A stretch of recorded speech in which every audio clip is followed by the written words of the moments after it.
Hello everyone! Welcome to the full bundle review of Crusade of Darkness.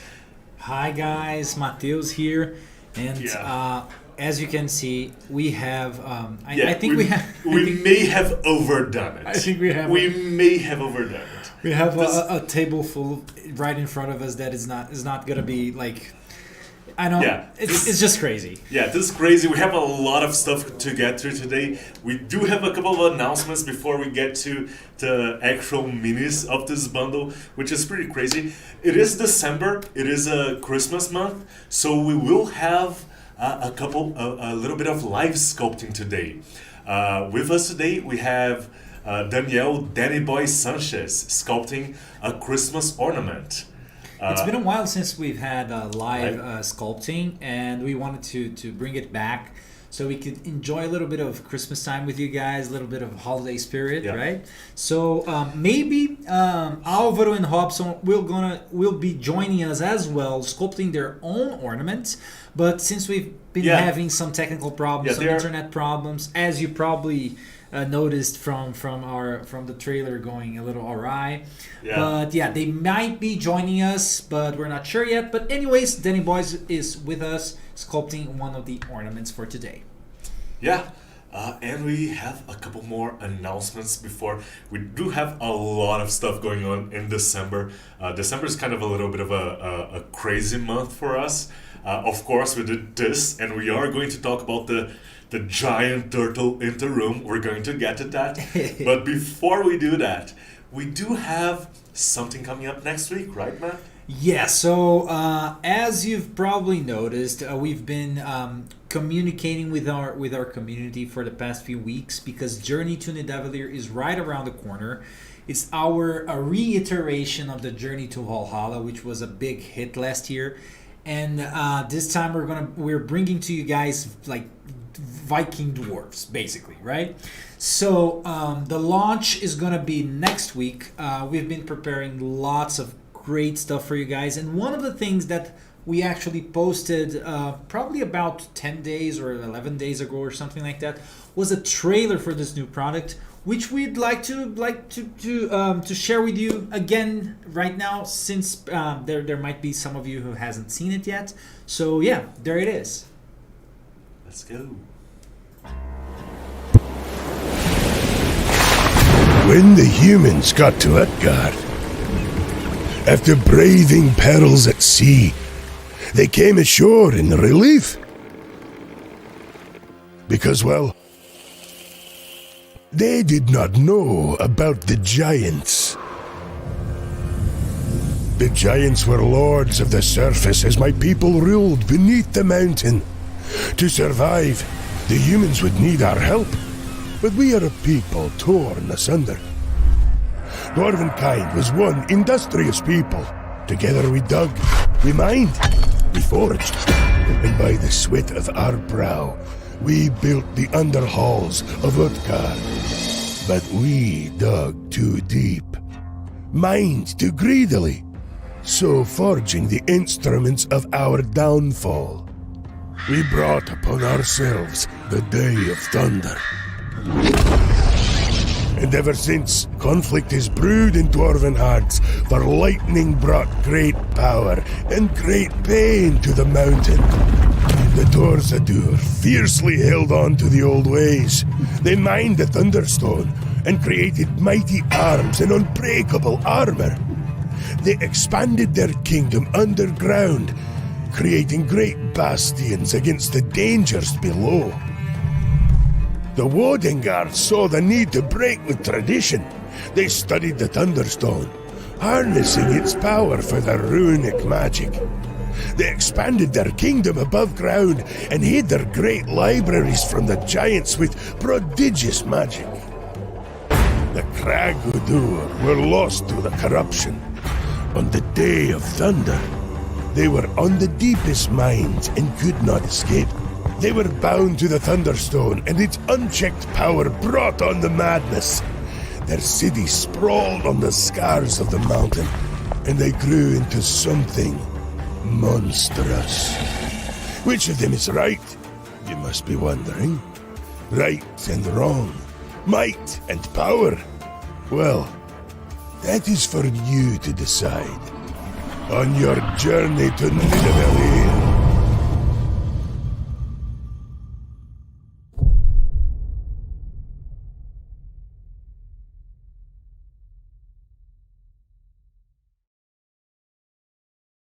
So, how about that, huh? Yeah, that's going to be. There's some very exciting stuff. Don't miss it on December 5th, next Monday. We're going to release the first video on our launch week, and yeah, there's so much stuff that we want to talk about, but we can't. But the wait is going to be worth it. So there will be 3 videos. One will be released on Monday, the other one will be released on Wednesday, and the last one will be released on Friday. So please subscribe to the launch week, download Galgin because there's a free mini just for you guys who subscribe to the launch week, and please watch it with us. I'm sure you're not gonna regret it. I'm sure you're gonna be just as enthused as we are. I was here last year for the launch, and it was kind of crazy to watch people's reaction to Journey to Valhalla. Yeah, it's going to be, in some ways, it's going to get crazier. Let me just say that. I'm seeing some comments here talking about how some of the images in the trailer would do like great wallpapers. So maybe that's something we can actually provide for our base, right? For our community. So I'm gonna look into that. Yeah, actually, I'm thinking of something right now. Okay. Whatever. Let's just move on. I'll tell you about all about it later. Okay. Okay. So we have like a lot of stuff to get through. We have like live sculpting going on. We have this whole bundle. We do have a couple of announcements that we're going to do at the end of the live stream. We are going to reveal the name of the next fantasy bundle that is going to start the next. The first the next journey for loot in fantasy next year for January. And we have a new season, which is kind of inaugurating some like a new way of doing things here, right? Yeah, we're gonna talk a little bit about that later. Yeah. And besides that, we are also going to reveal the progress on the next loyalty reward for fantasy. So we showed the concept art last time. I did a little bit of a mix-up, but we did show the right concept art, and the next loyalty reward will be released by the end of the month. It's going to be like a late Christmas or perhaps a New Year gift for you guys. So definitely stick around for the end of the live stream so you guys can see that. And yeah, do we have anything else for right now? I don't think so. No, let's move on. Okay, so let's get started because we do have a lot of stuff here. And this bundle, Crusade of Darkness, is all about a war, a conflict. Two sides, kind of like last year when we did Banshal Under Siege. But this time we are kind of focusing a little bit more on martial characters, two armies, right? You are going to notice there's a little bit of a royal team going on both sides, kind of like two warring royal factions, two warring kingdoms, if you will. This screams, to me, it screams like Gondor versus the forces of Sauron, or maybe the Númenóreans versus Mordor, or something like that, right? Yeah, I think that was kind of the idea. We did want like the classic looking like fighters and paladin types, but we also wanted the kind of edgy looking goth kid in the playground, right? Rexidus is actually throwing a nice one here. Narnia versus Sauron. I think that sums it up. Yeah. That's a pretty good analogy. To start off, kind of I'm gonna say the light side. I'm not gonna say the good side, but to start off, showing off the light side here, the leader of the unwavering Sun Order, the King Arthur VII, the Unwavering. We have concept art here, and let me take my cheat sheet here. The concept art was done by Gustavo Rossetto, and this is just a beautiful, classic-looking paladin. He's a king. But he's not one of those. He's kind of a general king, the guy that leads his armies into Warrior battle. king. Yes, Yeah. and he's definitely got the paladin look going on with the sun and lions motif. Yeah. So let's check out the actual sculpt that was done by Samuel Salles. I particularly love the design of this one. It's a classic paladin. The lion shoulder paladins here, the giant kind of diamond shaped shield, the big sword, like sword and board is my go-to when I'm playing a paladin. Yeah. I really like his pose. It's quite regal, quite elegant, right? So I think it really comes across as a noble. Yeah, it's a king or a general commanding his troops, ordering his troops into battle, like maybe ordering a cavalry charge, or telling the archers to release the arrows. It's a pretty good one. Yeah. And we also let's check out a little bit more details. This is one of the models that we have a bust for in this bundle. So let's just pick it up, and while we transition here, there we go. This is the artists here. They managed to fit in a lot of detail, especially in the bust here. You can really see the kind of filigree in the armor. Yeah, his breastplate is really detailed and ornated. Yeah. Yeah. The little belt just hanging. I love when we do the cuts for the busts.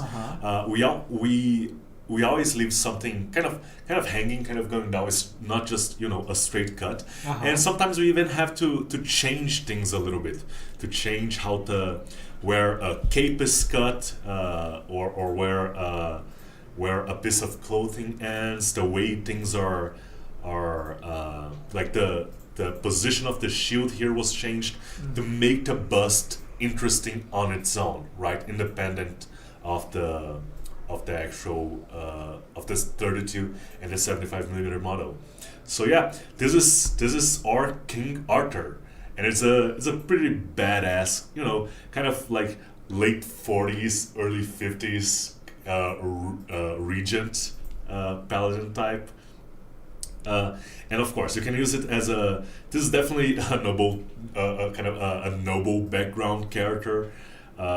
Reminds me of Omni Knight from Dota 2.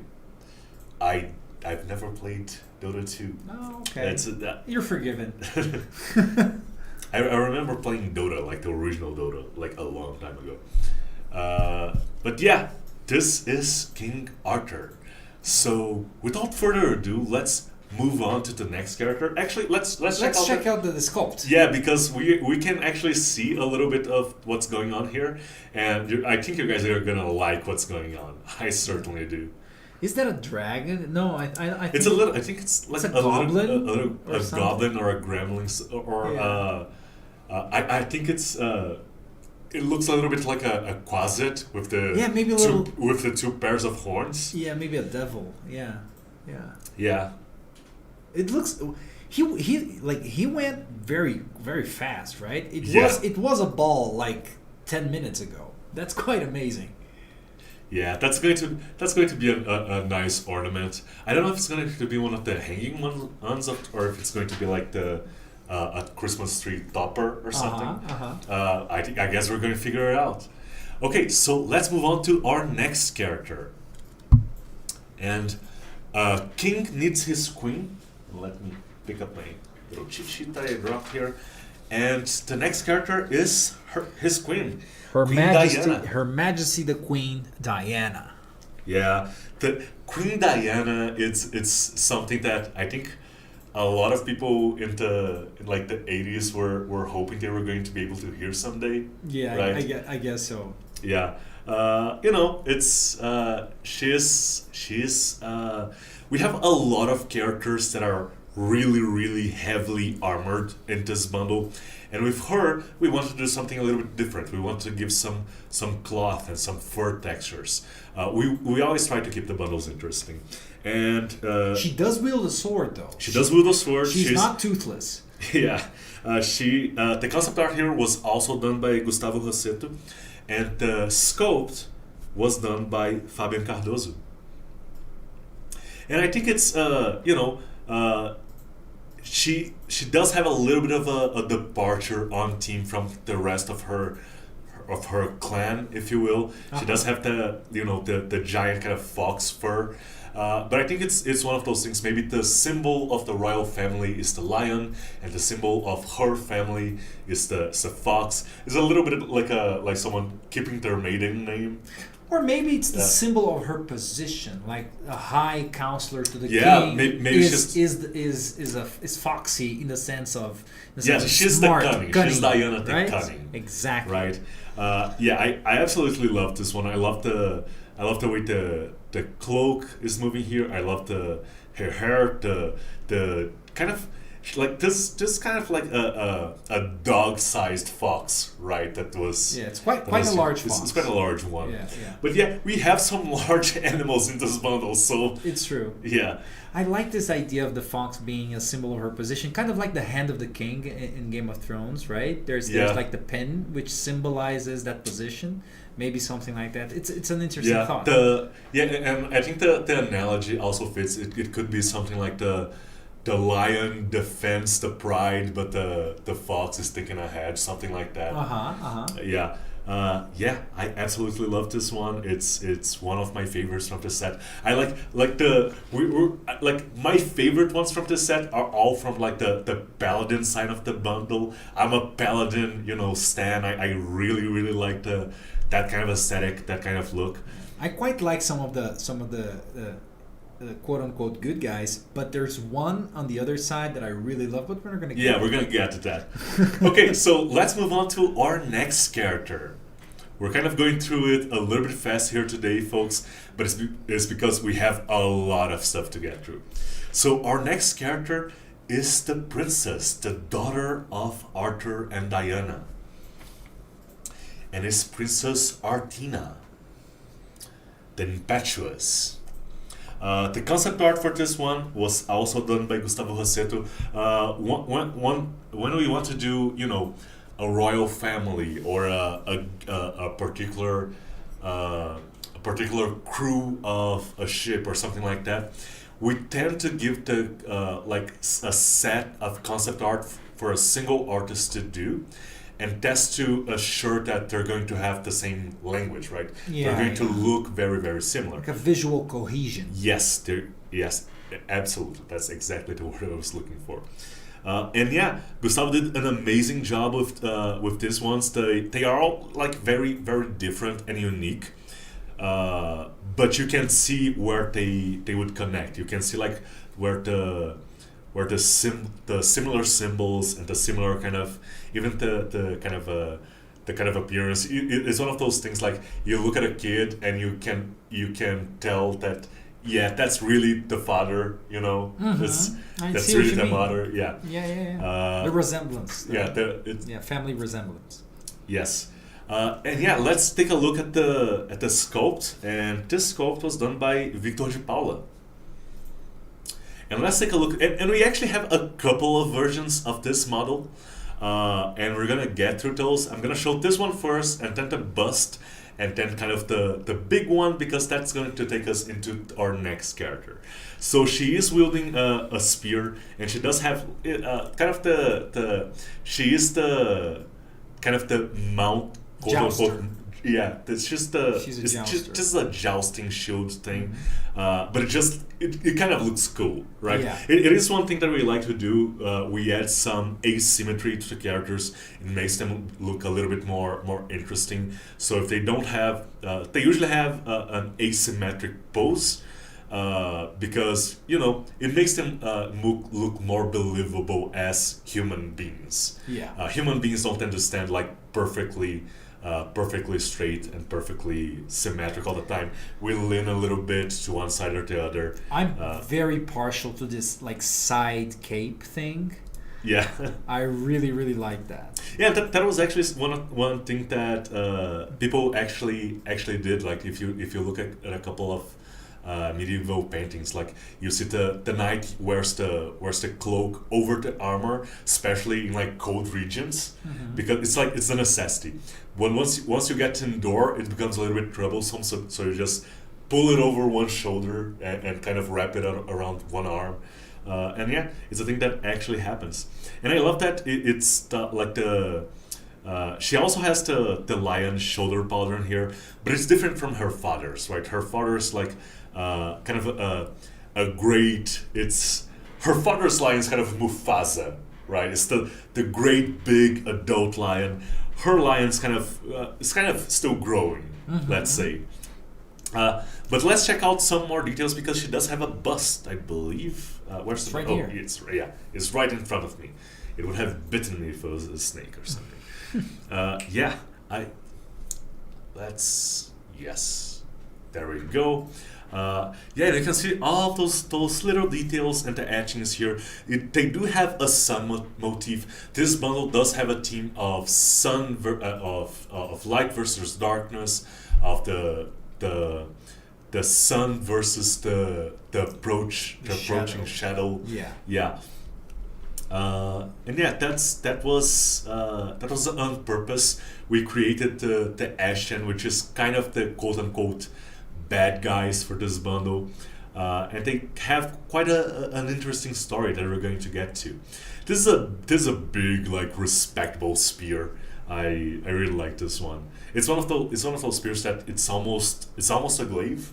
Like the blade is so long that you can use for cutting as well. And we do have a glaive in this bundle, not with this many, but we do have a glaive. And glaives are one of my favorite weapons. They look so badass. They look very cool. Oh yeah, and I don't think 5th edition did like different weapons like that and polearms, stuff like that. It didn't do them justice yet. But they have announced that they're going to, and I'm quite excited for that. They have announced that to kind of aid the martial classes, they are going to how do we put it? They're going to make all of the weapons a little bit more unique. Oh, that's right? Interesting. Yeah. Okay, so after this one, let's check out her mount. Actually, I think we had a couple of other characters on the schedule there. But let's check out the Sun Lion before anything else. And the Sun Lion is a big dude. And it also has the second version of this character. Actually, can we check out the concept first? Because I really like it. Do we have a concept for it? We it? have a concept for it. But let's just... and there we go. The concept doesn't have her on top of the mount there. And the Sun Lion is a separate piece from the. You don't need to print both of them. You can print just the lion if you want to. The concept was done by Beto Lima, and the sculpt here was done by Pedro Henrique. And yeah, it's a big, basically a paladin mount.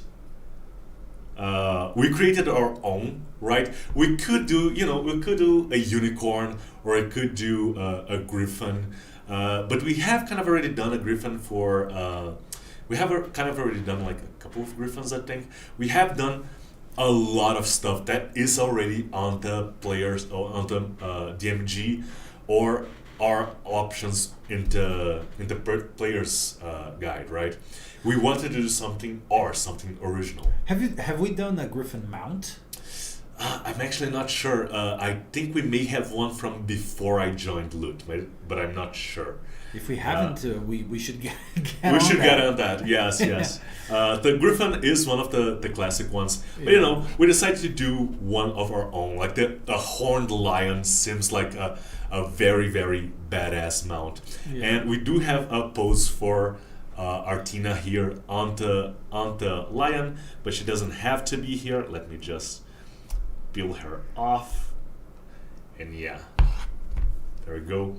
It is a large creature, and it's a pretty good option for a summon greater steed spell. I think we statted this one out so it would, it would be kind of in the same power level, or actually like a little bit weaker than a unicorn that you can call on a summon greater steed. But it's going to be a big help for all of the martial characters out there. Rexidus is asking if we're getting a saddleless version of this mount. Not a saddleless version, unfortunately. We try to do that when we can, but I think the point of this character in particular was that it was kind of a sacred mount. This one has been around with King Arthur's family for a while. And it's kind of like it's a sentient creature that's been around for a while and allows the royal family to ride it into battle. We try to do the saddleless version when we can, but it's a lot of work to create that second version. And December has been kind of a crazy month for us, so unfortunately no. Reminds me of He-Man's battle cast. Yeah. Okay, and this is the Sun Lion. And you guys are gonna notice once we get to the bad guys that the Sun Lion, we have a lot of counterparts in the Ashen faction to the ones we are showing you guys right now. Yeah, there are parallels for everything, right? Yes. Yeah. So we have kind of the royal family, the mounted unit. We have kind of the let's say the more paladin-y type character, the more spellcaster character, the more the cleric character. We have kind of ranged character, caster. And we have the kind of the army units, right, which are much more alike each other than it's a little bit of a and it is something that you guys have been asking us for a while, and we try to fit it in as much as we can. We don't like to just do a model and then change just a couple of details. But if we can do it in an interesting way, we do it. And I think we actually achieved that, and we're going to show that to you guys in a little bit. I think, have we gotten Alvaro and Hobson on the call yet? Just Alvaro? Just a little. Just a second, guys. We're going to get to that. And actually, let us adjust a couple of things here. Let's move on to our next character, Alastor Blacksun, with concept art by Cleidiane Silva. Sorry, I realize I'm moving away from the mic and you guys may not be hearing me. So this is Alastor Blacksun with concept art by Cleidiane Silva. A couple of people were actually a couple of people were confused if this character was from the kind of the good faction or the bad faction, and that was kind of by design. This is kind of an archbishop kind of character, or an evil pope. He is a member of the kind of Church of the Unwavering Sun, so he's technically from the good faction. But he does have that Palpatine look going, so he's going to betray them, and it's going to be a whole thing. So he's Jafar, right? Yeah, he's Jafar, he's Palpatine, he's like the guy that pretends to be nice, and then he's like very, very, very much not nice. So let's check out the sculpt, and this one was done by Douglas Martins. Just a second, you guys, so you can check out the sculpt, and there we go. And yeah, this one has a lot of details. This one is a nice cleric character. It's a nice model for a cleric, for a player character. But I think I would go for it's very, very ornate. It's very, very over the top. So I think I would go for kind of a cultist leader. This would be a mid, like kind of a mini boss fight. It wouldn't be the biggest, baddest thing my players would fight in that particular session, but this would be the guy that summons the big thing that they're going to have to deal with. So I can see him like as an evangelist bard as well, you know, like some guy who's trying to draw crowds and speak to and proselytizing, right? Turn the hearts and minds of people. Yeah. Do we have Alvaro's sculpt going? Okay, so let's take a look at that, because Alvaro has also been working on the sculpt for the Christmas ornament. I think is this one Alvaro's? Yeah. Okay, this one is Alvaro's. I think he's hearing us, but he's not going to be able to. They're not going to be able to talk to us today. But do send them your love. This one is I think Danny Boy is working on a. This is a goblin. Oh yeah, this is a straight up goblin or kind of a screwed up Christmas elf, right? Yeah. Yeah, I like this one. And I think that's what we're going to end up with. I think we're gonna end up with a couple of different heads, right? As Christmas ornaments. Very nice. Yeah, Alvaro has just been trucking off screen. Jesus. These guys are too quick. It's crazy.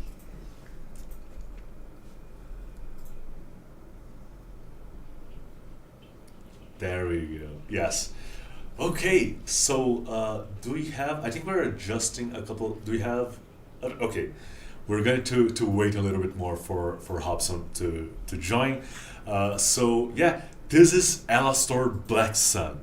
Let's move on to our next character from this bundle, and then we get into we kind of we've spoken about the kind of named unique characters, and now we're going to get into the rank and file of the Order of the Unwavering Sun. And first off, we're going to have the Halberdier, the Unwavering Halberdier, with concept art by Beto Lima and sculpt by Pedro Young. And you guys are going to notice that the armor they are all wearing is going to be like fairly similar from now, except for a couple of details, like the helmet is going to be completely different, the weapon and the pose is going to be different, but it's one of those things where it's an army, right? It's an organized army, so they do have to have similar armor, kind of standard issued armor. And even if you consider that they're like standard infantry, their armor is intricate and beautiful. Yeah, right? and if it was historical, this would be like a nobleman's armor, right? Yes, and there's a lot of like different details and different textures. Yeah. So, for instance, we do have kind of clean armor, but we also have like leather straps, and we have kind of the cloth hanging from here, and we have the chainmail underneath, and it's just we like to do some variation in the textures, so that it's not you can just do a coat of metallic paint, but you're gonna do, if you want to go the extra mile and do all of the itty bitty details, you're going to get a lot for your effort. Yeah. Lots of different textures, lots of different materials. So it's a base for quite a rich paint job. Yeah. Yeah, and I think this one of the this is a classic character for a fighter, especially in 5th edition. You pick up what is it? You pick up Sentinel, Great Weapon Master, and then you take a Pole Arm Mastery, and then you just it's a very strong combo that people like to use, and this is the character you do that with. Yeah, and something that I do want to see with those changes is weapons being able to do multiple different types of damages. Yeah, piercing, piercing and slashing. Yeah. You put a hammer on the back of this, and then you can do bludgeoning as well.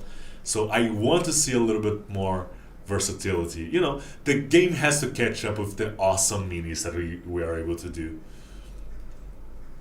Okay, so let's move on to our next character, which is going to be the Spearman.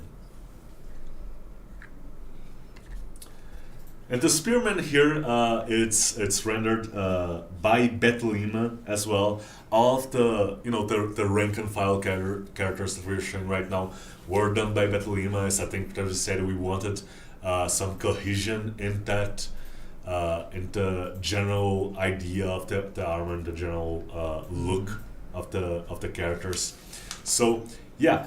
This one is a great model as well. We did go with Spear and Shield, which is not necessarily a common combination in the battlefield, but it is definitely possible. Not in Europe. Like it was common in like Greek armies, Spear and Shield. Yes, yes. Yeah. Not for medieval armies, right? Mm-hmm. But it is a solid combination. The spear in 5th edition is a versatile weapon. You can use it with one hand or two. I think it just changes the damage dice. And yeah, using a shield with it just kind of makes sense. And especially if you're using like a short spear, like the Shaka Zulu strategies. Uh-huh. So yeah, let's check out the sculpt by Renato Roa. And yeah, this is a very, very nice one for paladins as well. You guys are going to notice the sun motif in all of the weapons for this clan, and all of the sun motif is going to be somewhere. It's the sun and the lion, and that's what we're going for, because that's what's, royal families tend to have. Pick an animal like that. It's usually like, if you look at the crests of all of the European noble houses, it's always like 3 lions in a field, or like a dancing lion, or like it's always a bunch of lions, like except for I think the national animal of Scotland, it's like a unicorn. Is it? Yeah, I think it was one of those things like, you guys have to pick a national animal, and they picked a unicorn, and everyone's like, we could do that? I know that Wales is a dragon. Yeah, Wales has the dragon on the flag even. Yeah. So yeah, this is the Spearman. Always have the backup weapon here, and you are going to notice, even like between can you hand me the halberdier again? Sure. Their armor is very similar, but we do change like the little details, like I don't know how these things are called. Like the little skirts that go around the armor. Uh-huh. They are different for the different characters, right?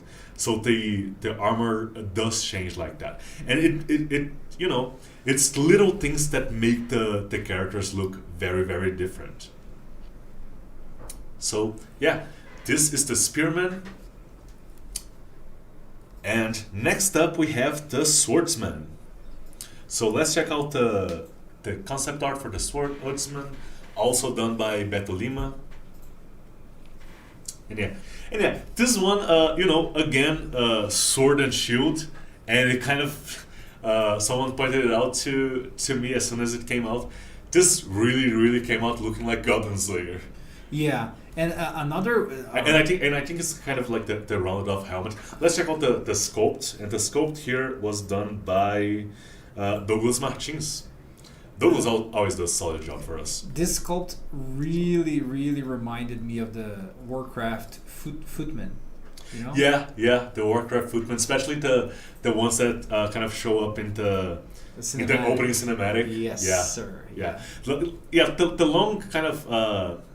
Is this supposed to be like this like ponytail thing coming out of the kind of helmet, feathery, right? Yeah, knights can be vain as well. They do adorn their armors in all sorts of ways. There are people like, that thing where in jousting tournaments where the lady gives a favor, like a handkerchief to one of the knights, was a thing that really happened. And you may find a knight that's like all decked out into in handkerchiefs from different lady friends. Uh-huh. Not all knights need to be paladin. You can have some kind of scuzzy scumbag ones as well. It's and I wonder how that would play out, right? Like if you played kind of a sleazy paladin, a paladin that behaves kind of like a bard, Yeah. a paladin to a god of like Dionysus, the god of wine and festivities. That's my kind of paladin. Yeah. Yeah, I think that would lead to a lot less trouble a lot less in-group fighting, right? That's for sure. Look, I love paladins. I play paladins a lot. That's what I prefer to play. And I can say that usually when I play a paladin, like the standard mode to play it is you have to put a stick up your butt. It's the way to do it. You have to be a bit anal with your party, and it's part of the fun to be just a little bit annoying, just a little bit annoying. Just a little bit of moral high ground. The rogues and the bards need like a moral foil in the game conflict, right? Uh-huh. They need someone to be like when they do the shenanigans that they do get up to, they need someone to be annoyed. Yeah, exactly. Yeah, so you need the paladin to be the goody two shoes guy that is going to be, a stick in the mud about things. We do have one last character, and I think this one came out looking quite nice. But before you call on that, let's see the sculpt by Danny Boy. It's turning out quite nice. Can you zoom in for us? Let's see. So. Yeah. Yeah. What is this? This is kind of like this is a demon. This is like this is a demon or a devil or something like that. Yeah. Is he doing? It looks a little bit like, is that hair he's starting to do, or fur, something like that? He's looking a little bit like Krampus. Is that Krampus? It's like a Krampus mandrill or something like that. Yeah, I think that's a very, very fun one. Yeah, looks awesome. Let's go to the next one. Let's go to the next one. Let's go to the crossbowman. And the crossbowman, again, with the concept art by Beto Lima. And, you do need some ranged fighters. The whole thing about the crossbow is that it was fairly easy, at least compared to the longbow, to teach someone how to use. You didn't need to be... because, longbow archers, you can actually identify longbow archers because one of their arms is going to be longer than the other one. Muscle structure from the torso. Yeah, so you needed to be very, very strong. Yeah. So let's check out the sculpt here while we talk about this. And the sculpt here was done by Danilo Chagas. I think it's quite a dynamic pose, even though it's a ranged character.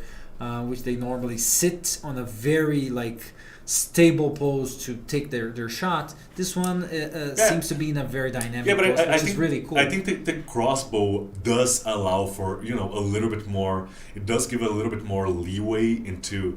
It's a more stable weapon. You don't need to be holding the string. Uh-huh. You just pull a trigger and release. And the base here also does have a little bit of a tail. Uh-huh. He is. You put crossbowmen on top of the walls and they shoot down the knights that are coming in close. Crossbows are really, really good at medium and short range and at getting through armor. That's why the armor had to get thicker and thicker and thicker. Yeah. The poundage on a crossbow is usually much higher than the poundage on a longbow. So it is a more armor piercing ranged weapon.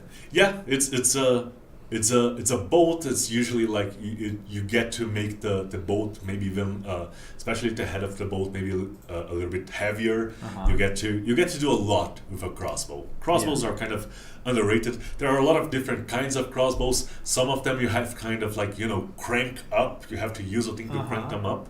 But so yeah, this is a very very very nice character. I would maybe use this one as a. I don't know if I'd use this one as a player character, but definitely like as a very very annoying NPC on top of the walls. And you guys can see. Can we have like all of the kind of the army here? Let's try to showcase the full army. You know, the standard. These are kind of the Soldier, standard yeah. units here. And let me just. Is this going to work? I'm not Kind sure if of. they're all gonna be on focus though. Yeah. Let me Kind of, help yeah. you. Let me Yeah, help you. hold a couple of them, and I'll hold a couple of them. Yeah, so this, is a fairly standardized army that you can use against.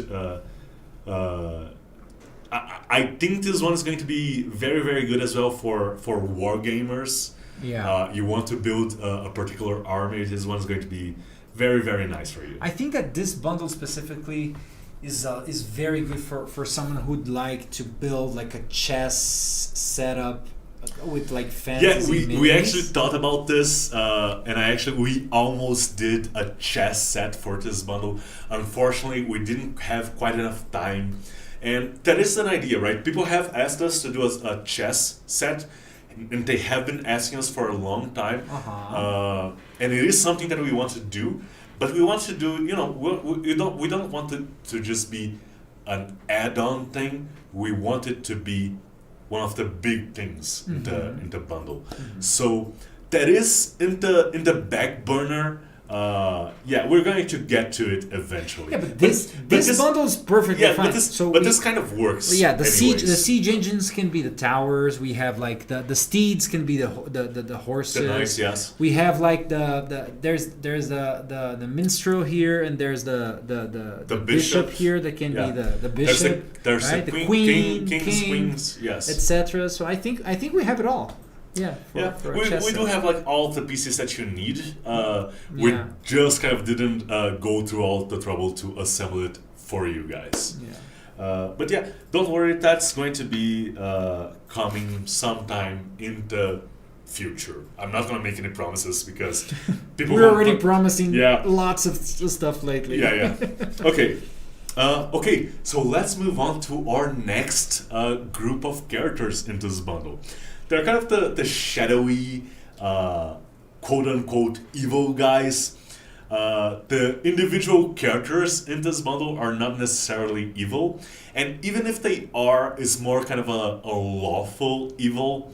It's tyrannical, but not necessarily, demoniacal. It's more devils than demons, and it's a very very fun set as well. We did create a backstory for these characters. I don't know if it's going to if it came out on the magazine today, but if it didn't, we will release it at some point in the future, along with a race, a special race for you guys to play with these characters. And it was a very, very fun idea. We wanted to create, we wanted to do some edgy evil guys, but we didn't just want to do, drow or, I don't know. We wanted to do something a little bit more original to loot. And that's why we went with an original race, the Fel.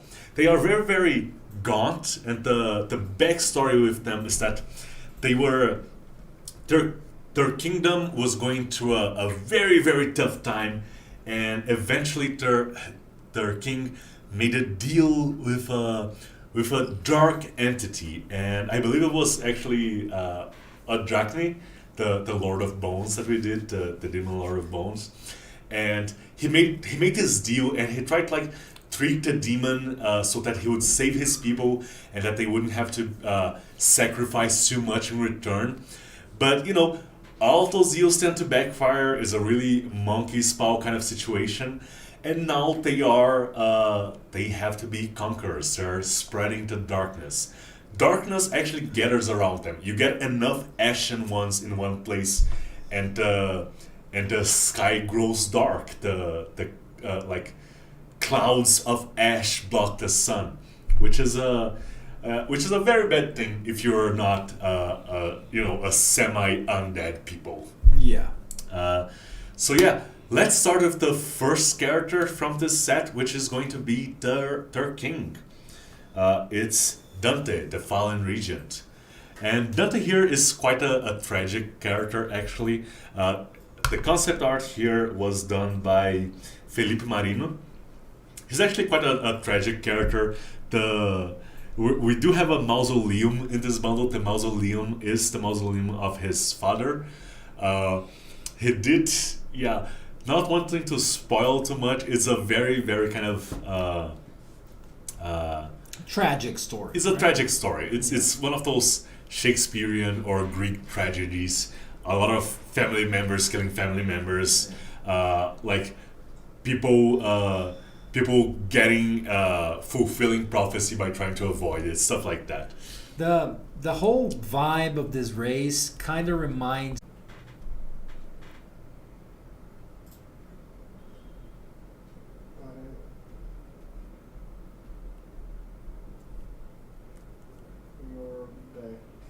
Are we back? Are we back? Yes. Okay, we are back. I think. Sorry, we had some technical difficulties with OBS. Yeah. We're going to try to fix this for the next one. I was saying this is the sculpt by Luis Silveira. Yeah, Luis Silveira. And you guys are going to notice that all of the armor is very, very jagged and very, very pointy. But that's not just to make these characters, edgy and sharp and stuff like that. It's there's an actual inspiration. This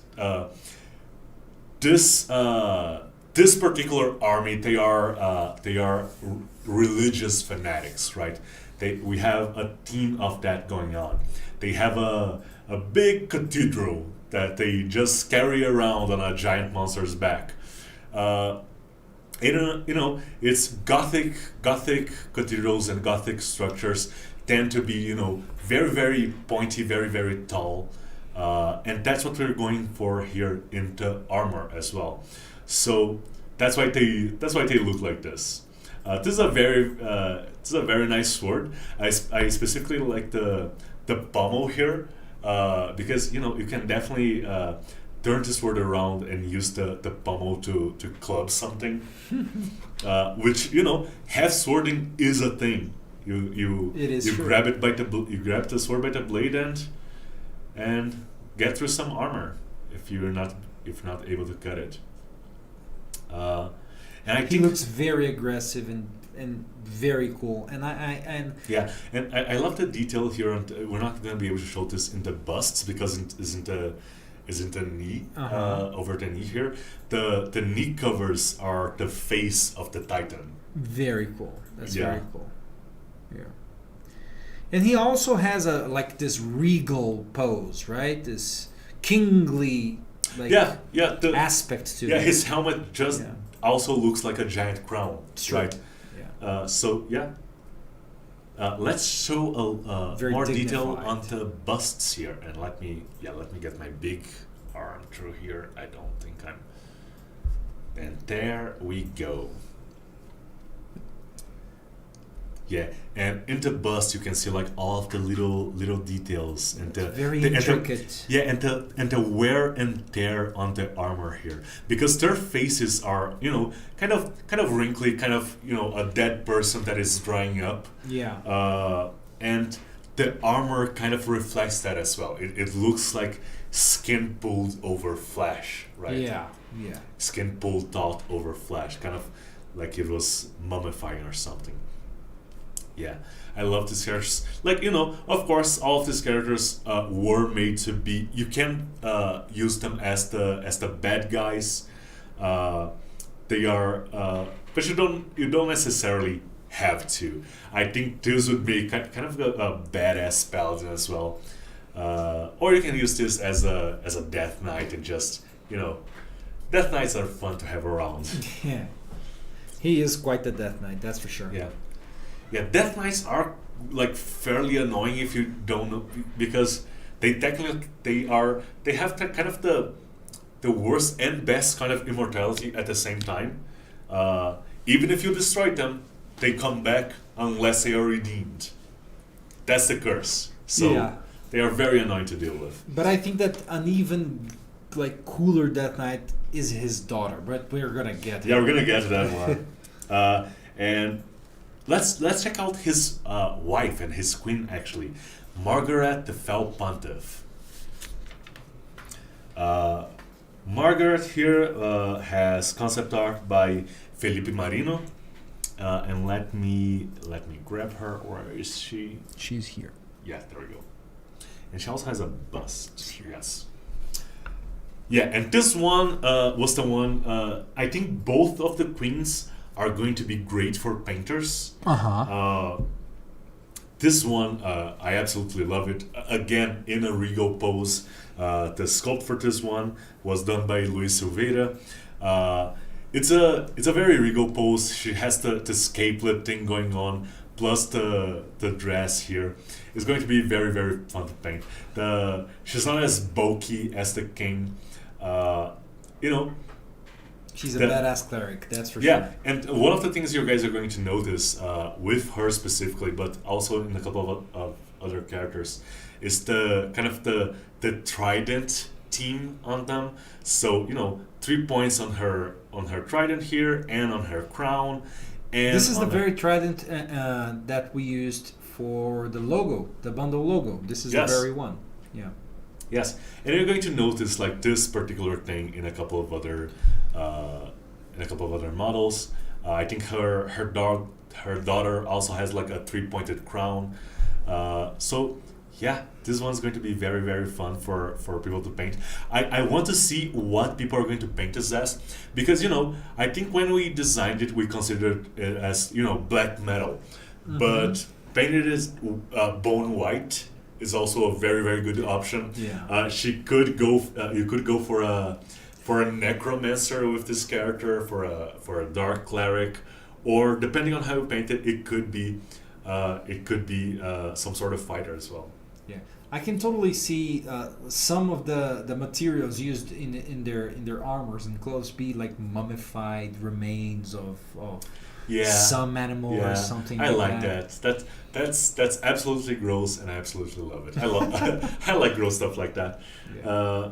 So yeah, let's check out some more detail here on her bust. And yeah, it does look like it's sculpted armor, but it does look like rib cages and like bold flesh. Yeah. And again, Can you imagine like if they just a little bit of a difference in texture here. Yeah, imagine they like vivisecting creatures and turning their innards into ornate armor. They are like aggressive evangelizers, right? Yeah. They are kind of, they are on a crusade of conversion, and they are trying to turn everyone else into what they are. Yeah. And if you don't accept, maybe they'll let you go, and you're going to starve to death because there's no sun around anymore. Or maybe they'll turn you into a corset. Or maybe they'll turn you into a corset. Yeah, these guys are very, very metal. I'm gonna say that. Okay, and let's get to, and I think this one is probably your favorite character, right? Yeah, she wields a glaive, so yeah, I'm sold. Yeah, let's move on to our next one, Abigail, the Fell Champion. Yeah. With concept art by Guilherme Neri. And let me just move some stuff around here, and really, really try not to break anything.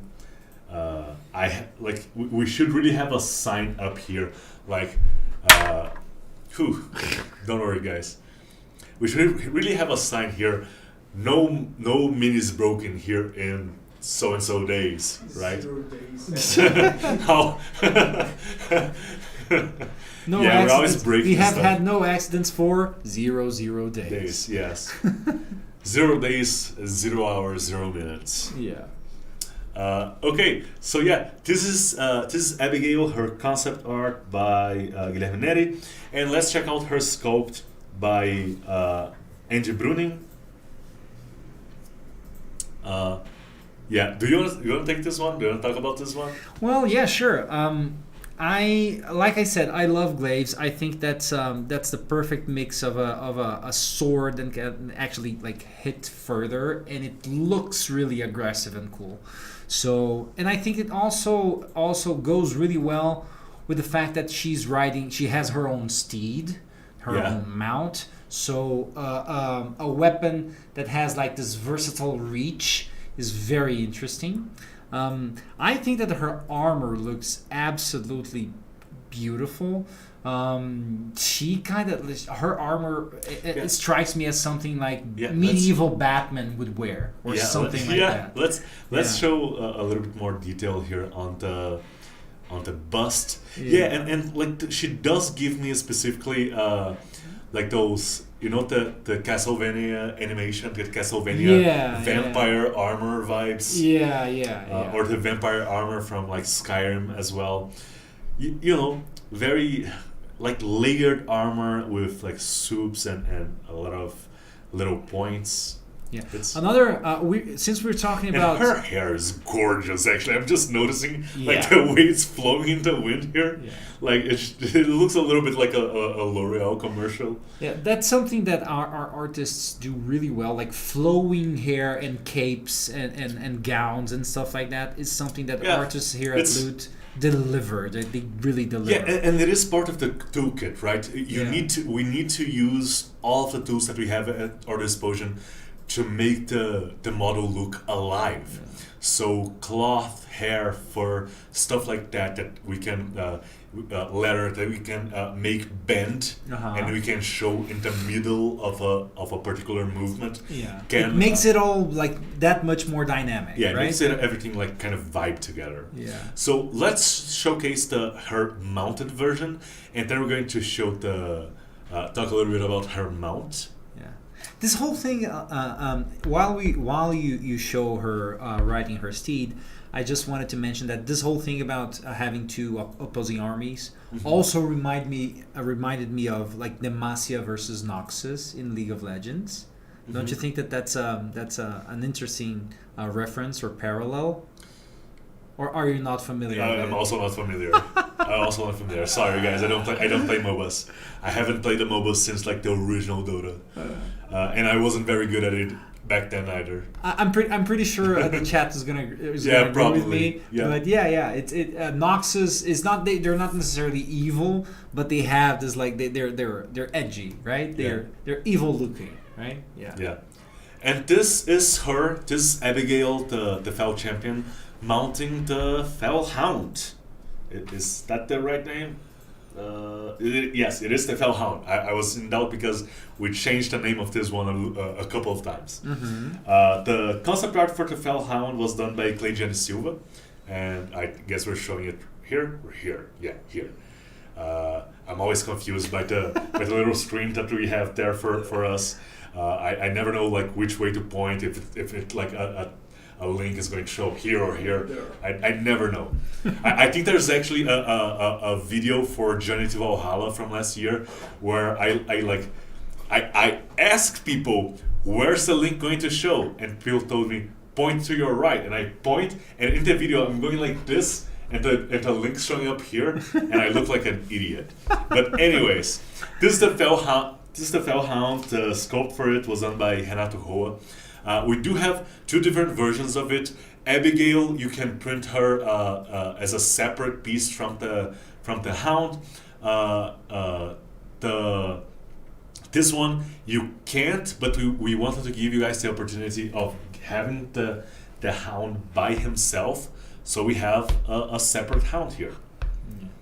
And it is not unsaddled, but this in this particular mini, he looks like he's more armored, right? He looks more badass with the armor as well. Yeah, that's true.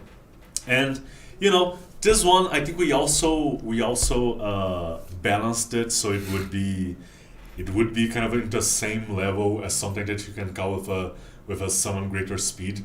I think they are actually stronger than Griffins, both of the mounts, just because the Griffin is just kind of an upgraded beast. Yeah. a unicorn may be actually too powerful for a summon greater seed. A nightmare has some cool tricks that it can do, but both of these creatures have something like I think this one has he can cast darkness once a day. That's pretty cool. And the sun lion can cast sunlight once a day. That's pretty cool. So that's how they vibe with the armies. That's pretty thematic. Yes. And one of the things that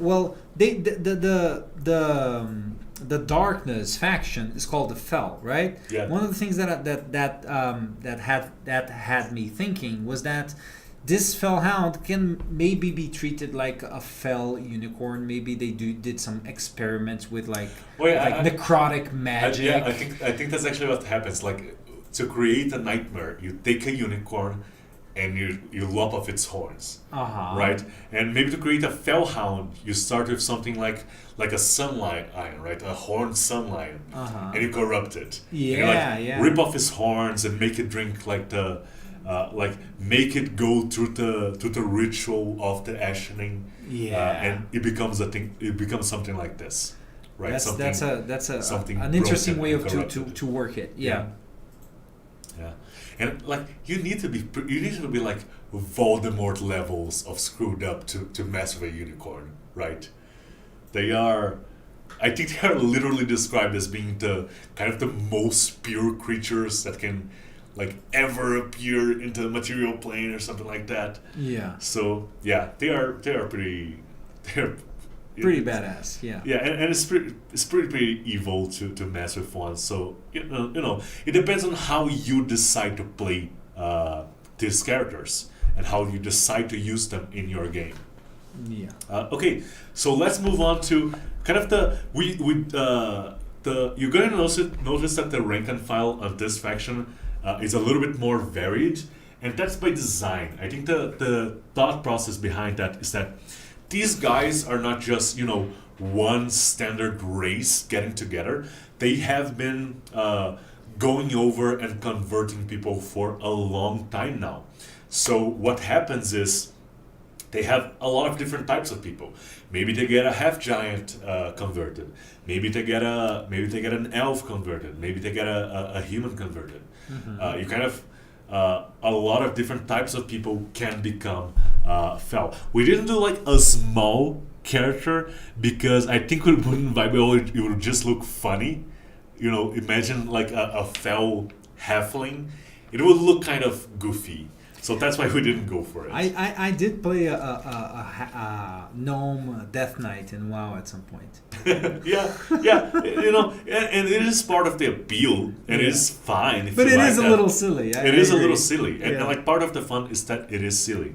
And so let's take a look at the next character, which is actually Draven, the Royal Executioner. And I think I actually don't remember the lore that we came up with for this particular character. I think he may be the queen's the evil queen's younger brother or something. Oh, okay. But I'm not sure. He's the executioner. He's the guy that punishes people for their crimes. There is something about the Fel Society. They have a magical bond that.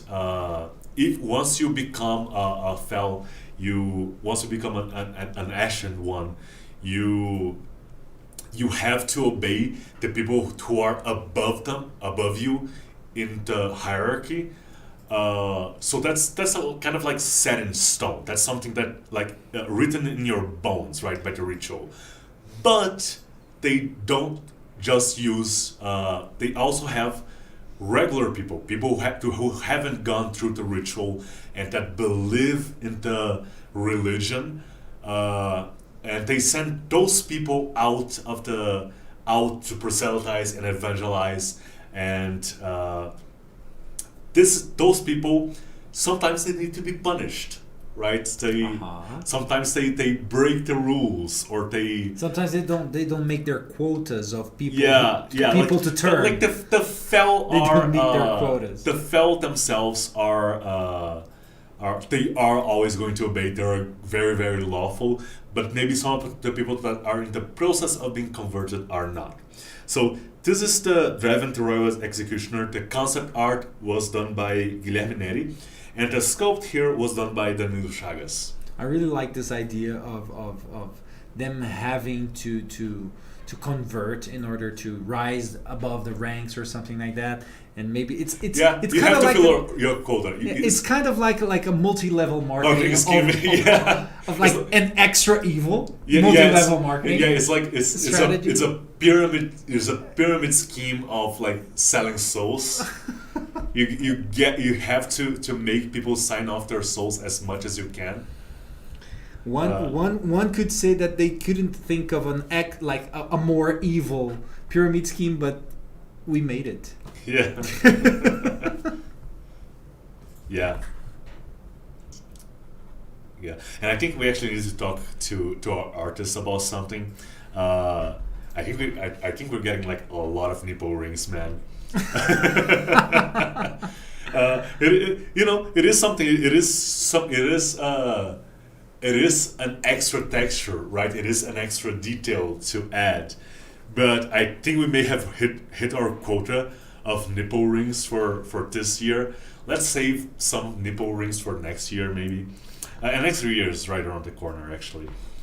Okay, so yeah, this is Draven. This is the huge X. This is kind of to me. This is like a fighter or a barbarian. I'll go with barbarian for this one. This is like a half giant barbarian. He's a little bit bigger than other like a regular sized character, right?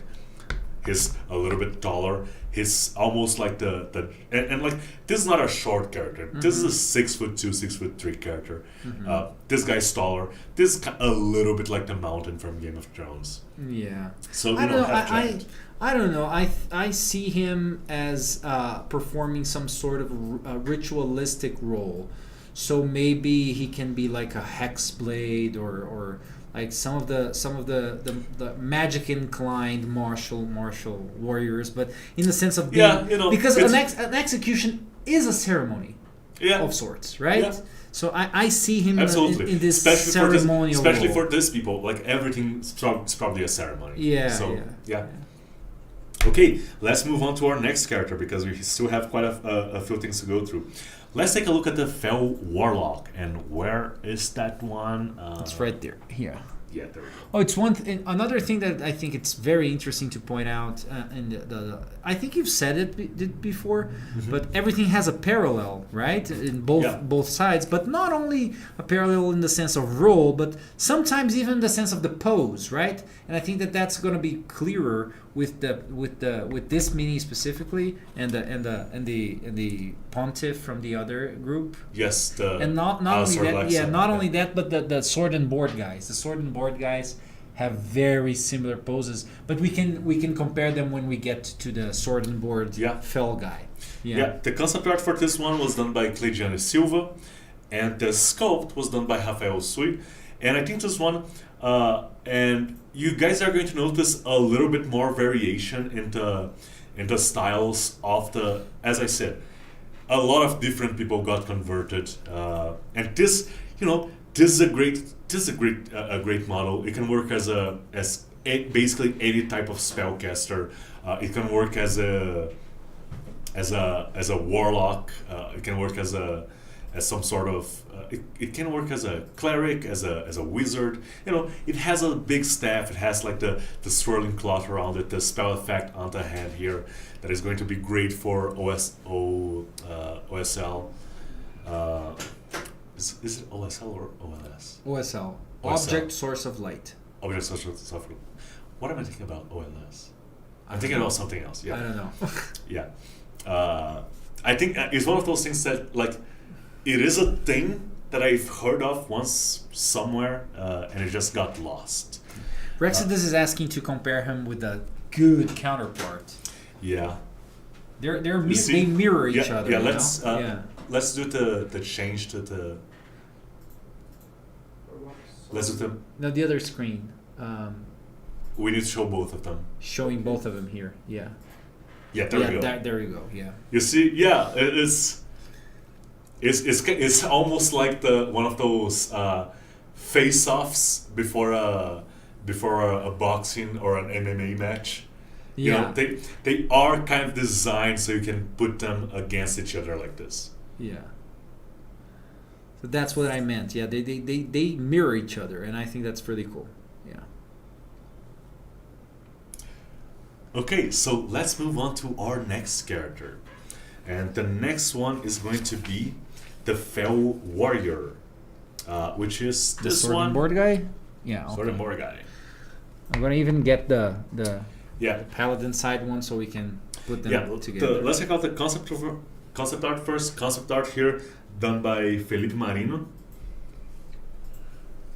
And I think the concept art is really, really good. But I think we do a couple. Sometimes we do a couple of changes in the poses from the concept to execution. I think the angle of the concept there made it look a little bit weird, and some people commented on that. But the actual sculpt looks like a lot cleaner. And let's say, how do I put this? The angle is better because we get to control the angle, right? Mm-hmm. So it doesn't look as funky.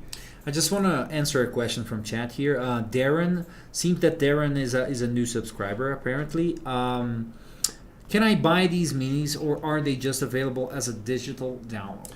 So yeah, our business, Loot, is in the business of doing miniatures for 3D printing. So if you don't have a 3D printer, you should get one because our minis are very cool.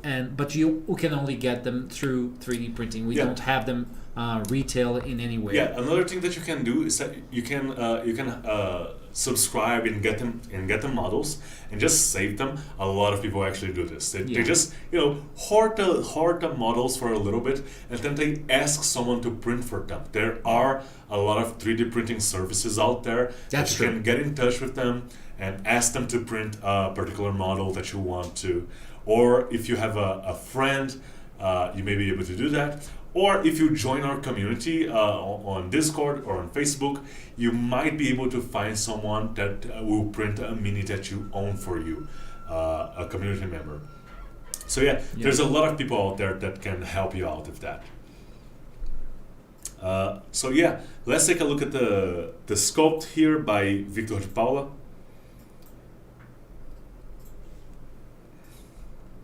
And this one's the Fell Warlock and the Fell Warrior here. The armor really reminds me a little bit of the, it's Germanic Gothic armor, which is kind of spiky but not necessarily over the top. It's not ridiculous. Like, you can see some sense to it, right? So these things here, these spikes here, are here for a reason. They do still allow a lot of mobility.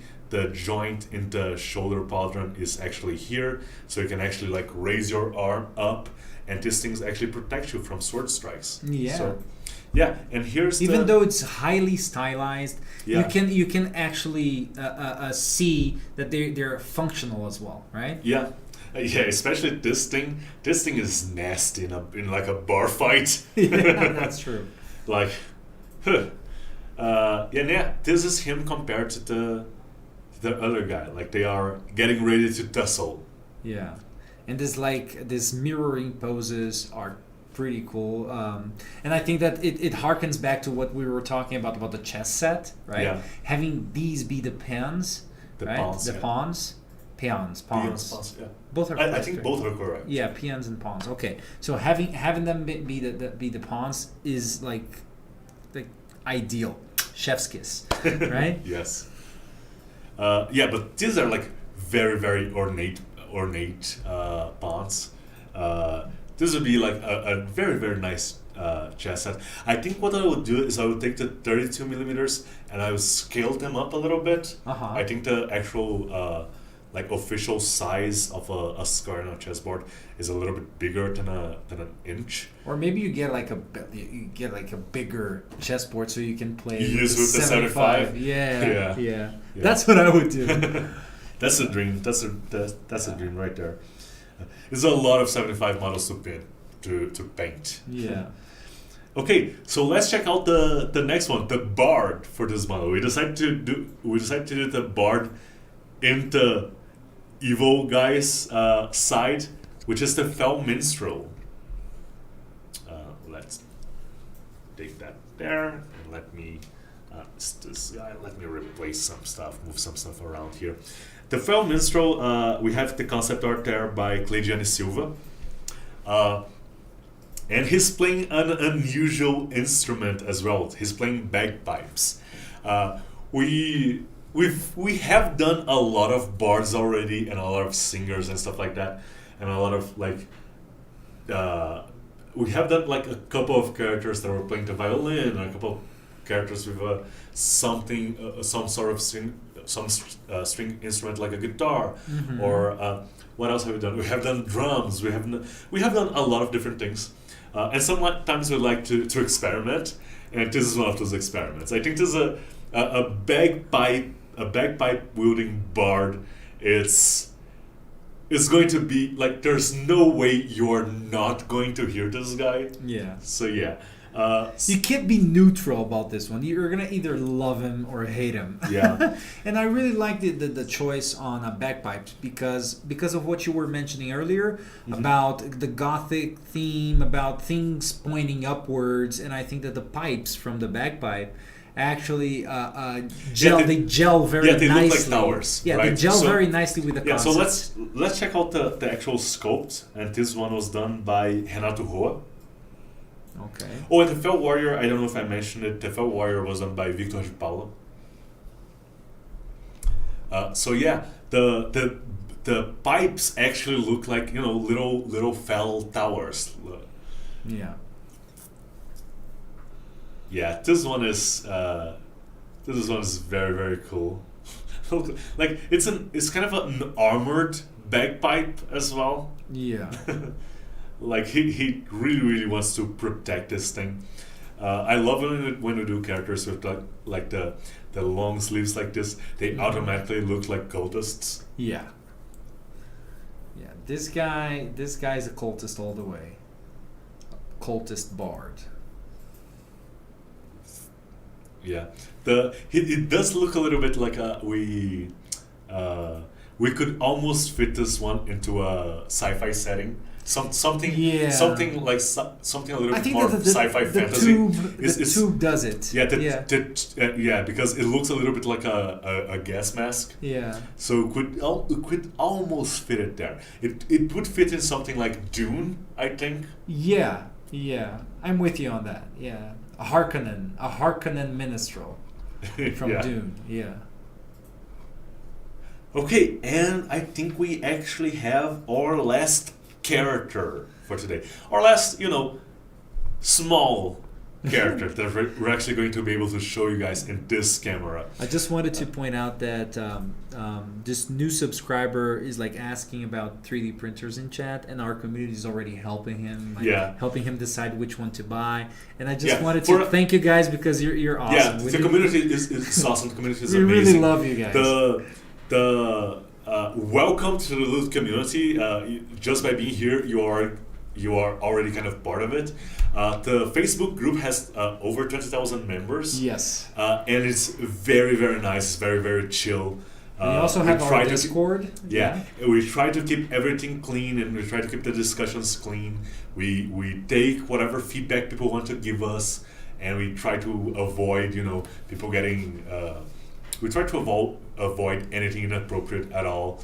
So people tend to be very, very nice, which is kind of abnormal for a 20,000 plus people community, right? On the internet. On the internet.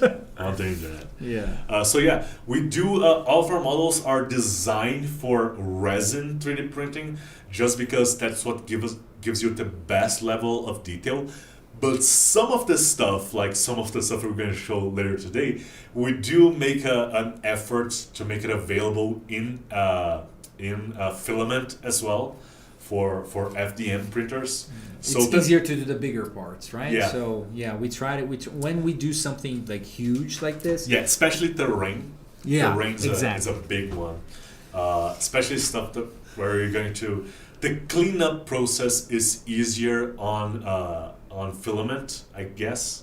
Yeah, kind of. It's cleaner at least. It's not as messy. It doesn't warp, so it does. It's also pretty Yeah, if you need, convenient for terrain pieces like this. Yeah, especially if you need like glue, like you need two long straight lines, and you need them to remain straight so you can glue them together later. Resin tends to warp a little bit more. There are a couple of differences. There are pros and cons. Yeah, there are pros and cons in both. Chad is going to help you out with that, and if you have any more questions, just join our community. Okay, and the last small character that we're going to talk about today is the archer here, the fell archer. And this one actually, he could pass for this one is a little bit more subtle, and he could pass for just a straight up ranger, straight up, a regular everyday character. The concept art for this one was done by Guilherme Neri, and the sculpt, which we're going to show to you guys now, was done by who? By Gutenberg. That's the only name I have here. I think was probably the only name that wasn't in our list. Alvaro, if you're hearing me, and if if you have like the full name of the artist, please send to us. I didn't do my cheat sheet today. I had someone else do it. Okay. Okay, and yeah, this is the fell archer. Yeah, this is a straight up ranger. This is a straight up kind of classic ranger. Rangers don't tend to wear armor this heavy, but even for plate armor, this is fairly subtle. It's fairly subdued. It's not like super bulky. In fantasy settings, the archers are usually not as heavily armored, right? Yeah. And they have to be more nimble. And but I think it's a very interesting rendition. I especially like the mask.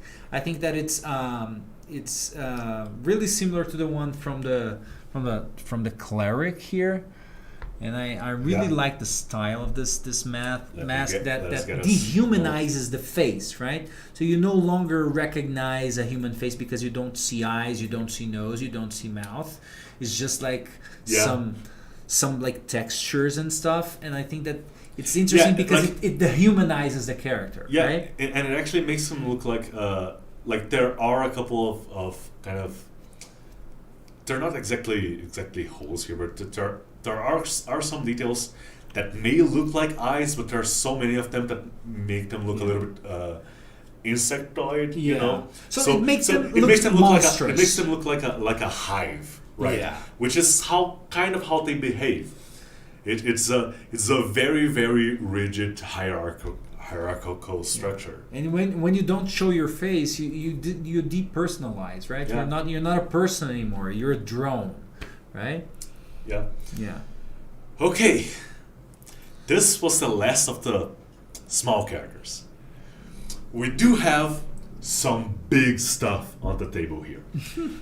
And let's first check out the concept art, and then we're going to talk about the actual models. Yeah. This was a process, so we're gonna bring you through this process with us. So, first off, on the side of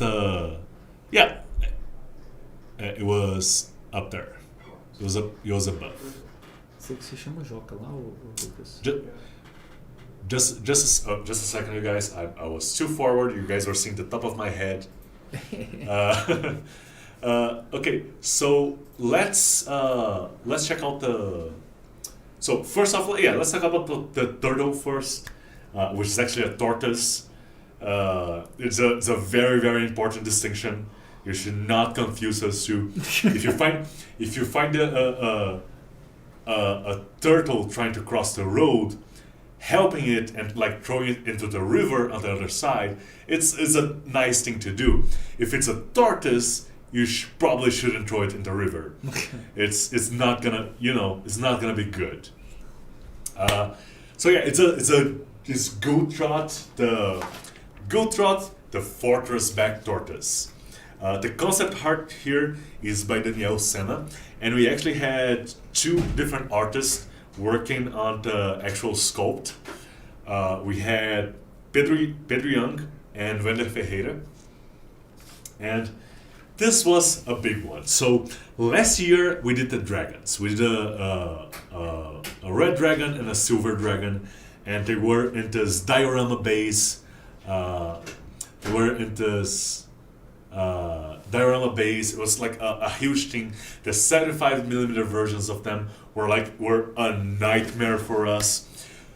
But we wanted to do something big here again. And one of the issues with the last year is that we actually kind of designed it so it would work as a 32 first, and then we scaled it up to 75. And that created like a bunch of issues, like the weights were different. We had to adjust a bunch of things. So, but we did want to do big things again. And I think the idea actually came from Alvaro saw some concept art on the internet of like a whale with a big castle on his back, and he was like, we could do something like that. What can we do? And then we started like brainstorming what we could do.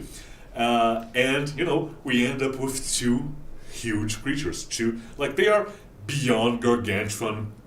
We didn't do 2 scales for them because 75mm scales of this would be kind of ridiculous. But we kind of did for one. You kind of did one, yeah. We went as far as we could. And there's another issue as well. Like this is going to be a big project. I'm not gonna lie to you guys. It's a big project, and not everyone's going to be able to do it. So we didn't want to do like something so big that people wouldn't be able to actually print it. This is big, but it's still feasible. And one thing that I think it's interesting to point out is that even though this turtle right here, they fit the miniatures. You can spread out some 32mm miniatures, and you can certainly use this as a playable, like a battle scene with different levels and stuff like that.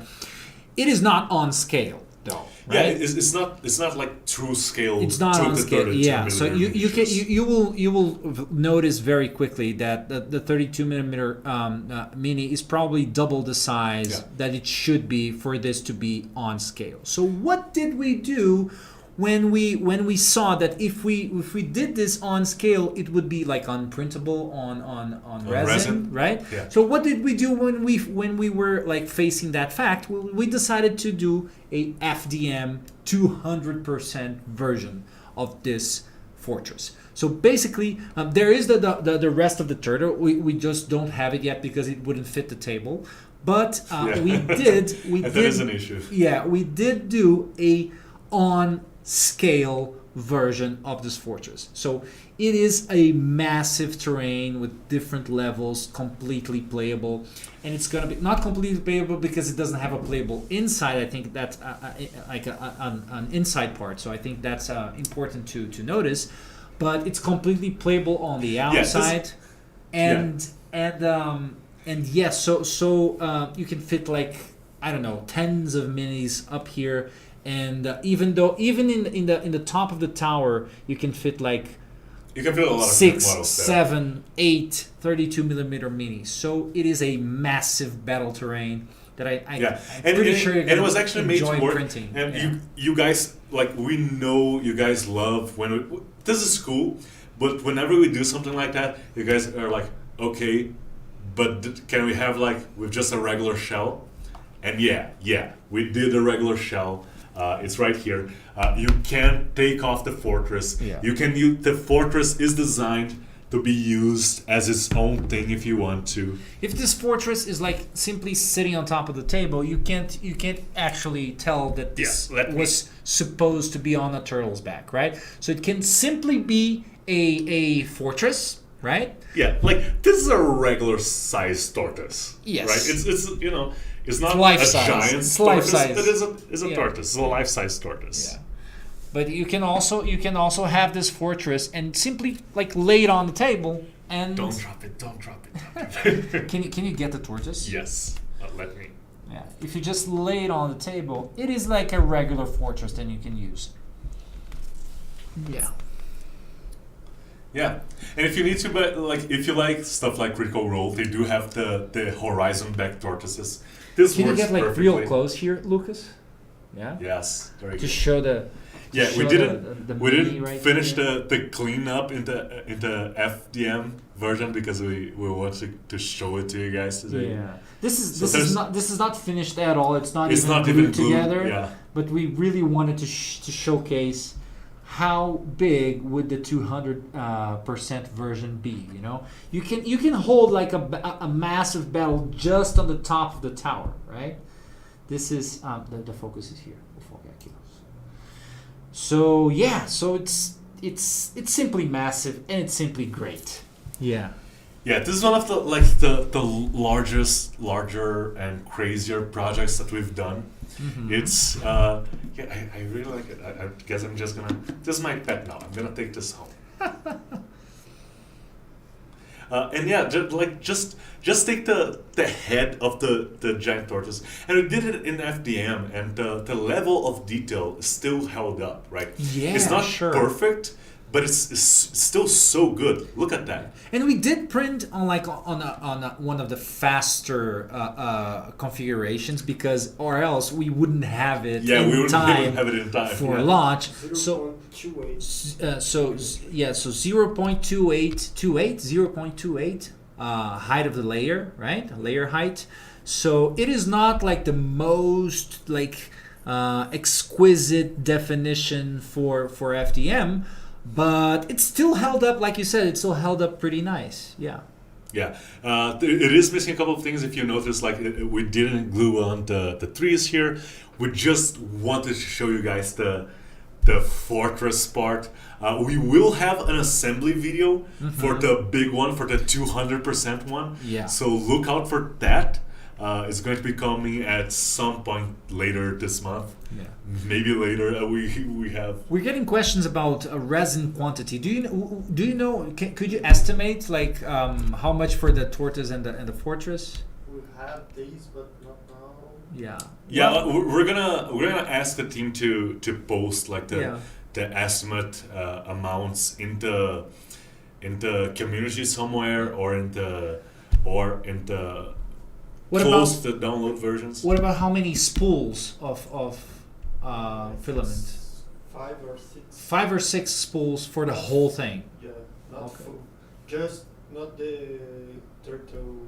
Not the turtle shell, but the fortress Just the plus fortress? turtle Just the fortress? and the body. and the body of the turtle. 5 to 6. No shell. No shell. Okay, so 5 to 6 spools for the fortress plus the body, no shell.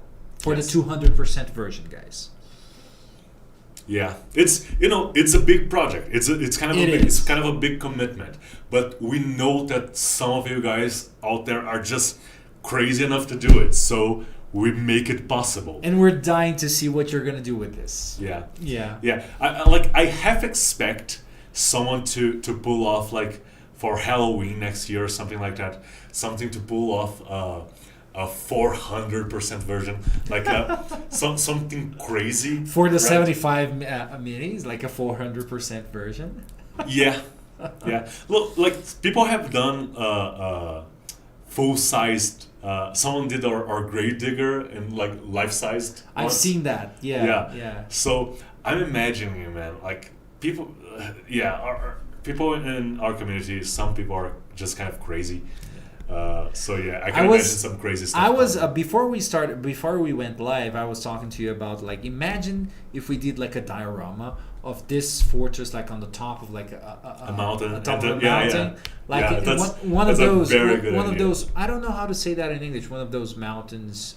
It's a cliffside, like a cliffside, and the oceans is down there, like a falaise. I don't know that in English.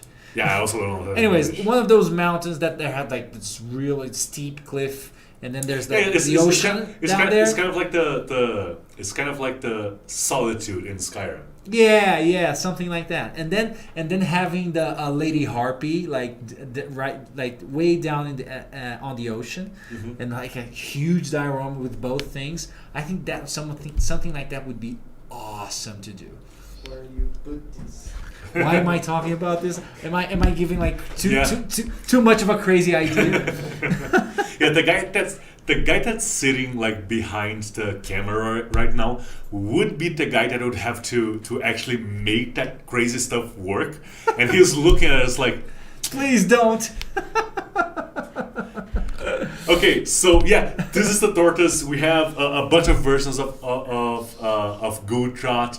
This is an awesome model. We've worked really hard on this one. And she does have a counterpart on the other side. The counterpart, we didn't do the 200% increase thing. But it will be available. It will be available? The files will be available for Okay, our so community, we but we didn't- haven't printed it. Okay, Yes. okay. So, but the files are available. What is Yes. happening? Is that just the Not HC? yet. The files are not yet, but they will be Okay, available. they will be available. Okay. There's some of the FDM print. Okay. Yeah. Okay. So let's actually showcase the other one, the Ashen Shrine Titan, and yeah, let us move some stuff around here. Take the shell off. I'm gonna take the shell off. Put it right there. Just a second, you guys. I'm gonna try to move this without dropping anything, or without. Can you bring the camera? Yeah, let's go. And this one, yeah, this bus was just. That's just. Yeah. Yeah. Okay. So this is the Ashen Shrine Felt item, and let's actually take a look at the concept first while we adjust the camera here. And the concept art for this one was done by Daniel Senna, and the sculpt was done by Andy Bruning. And yeah, this is a big one as well. They are kind of religious freaks, so the structure on the back of this creature is more like a cathedral or a temple, a shrine of some sort. The idea with this one is that they are, undeath is not necessarily bad. It's not necessarily some like corpses are just another set of tools you can use.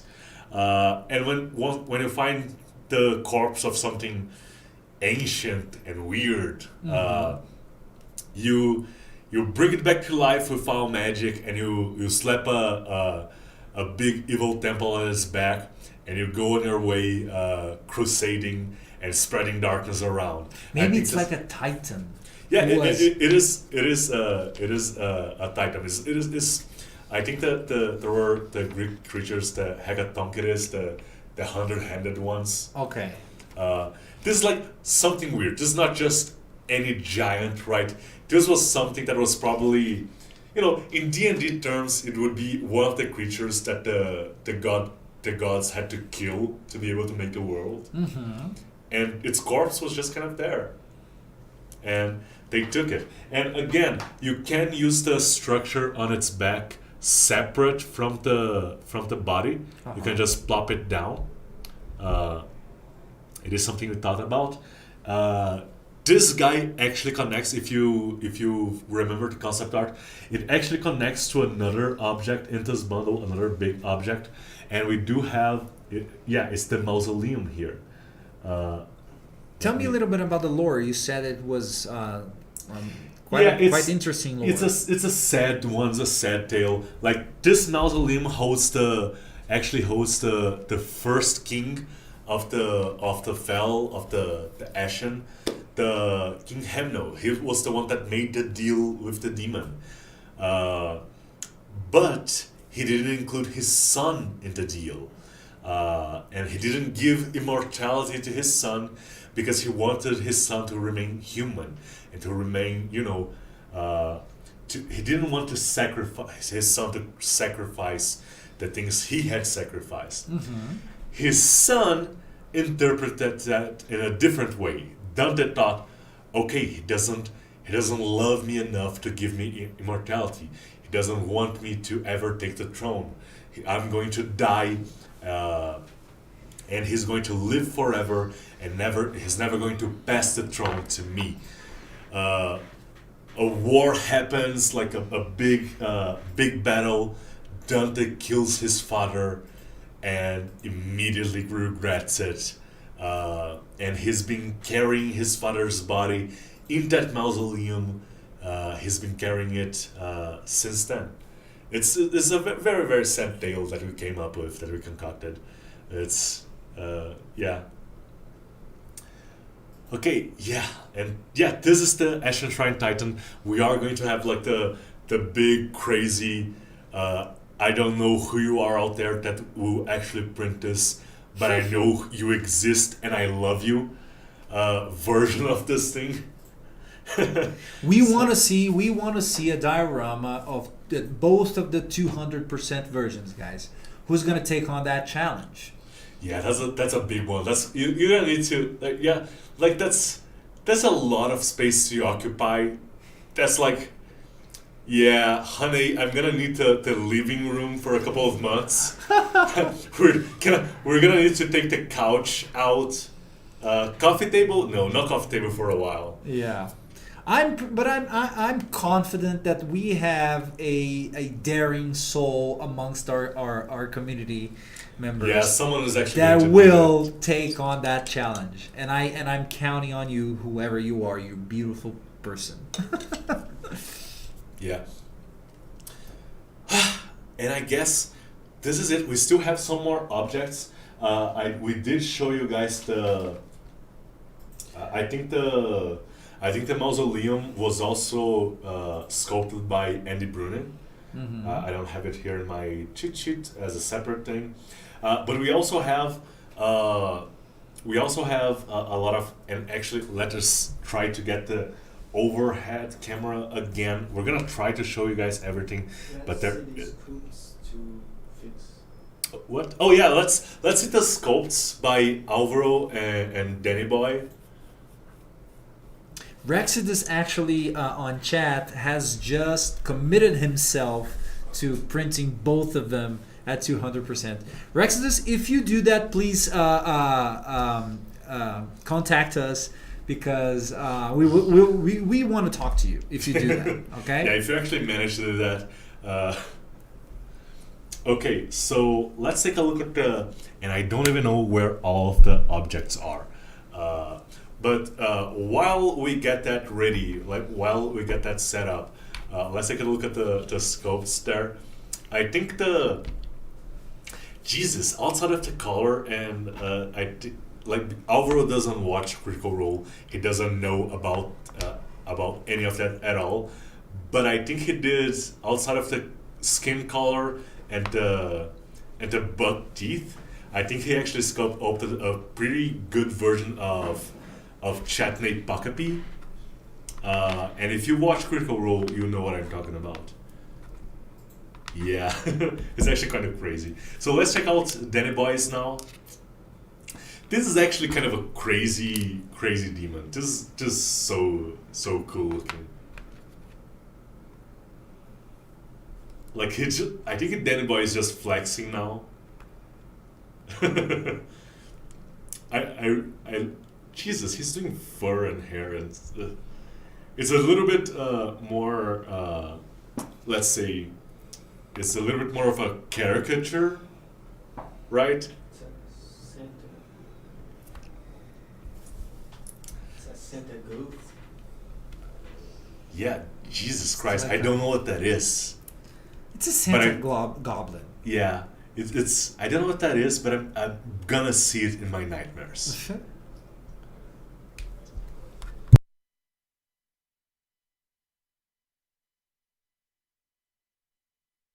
Vamos estar. Yeah.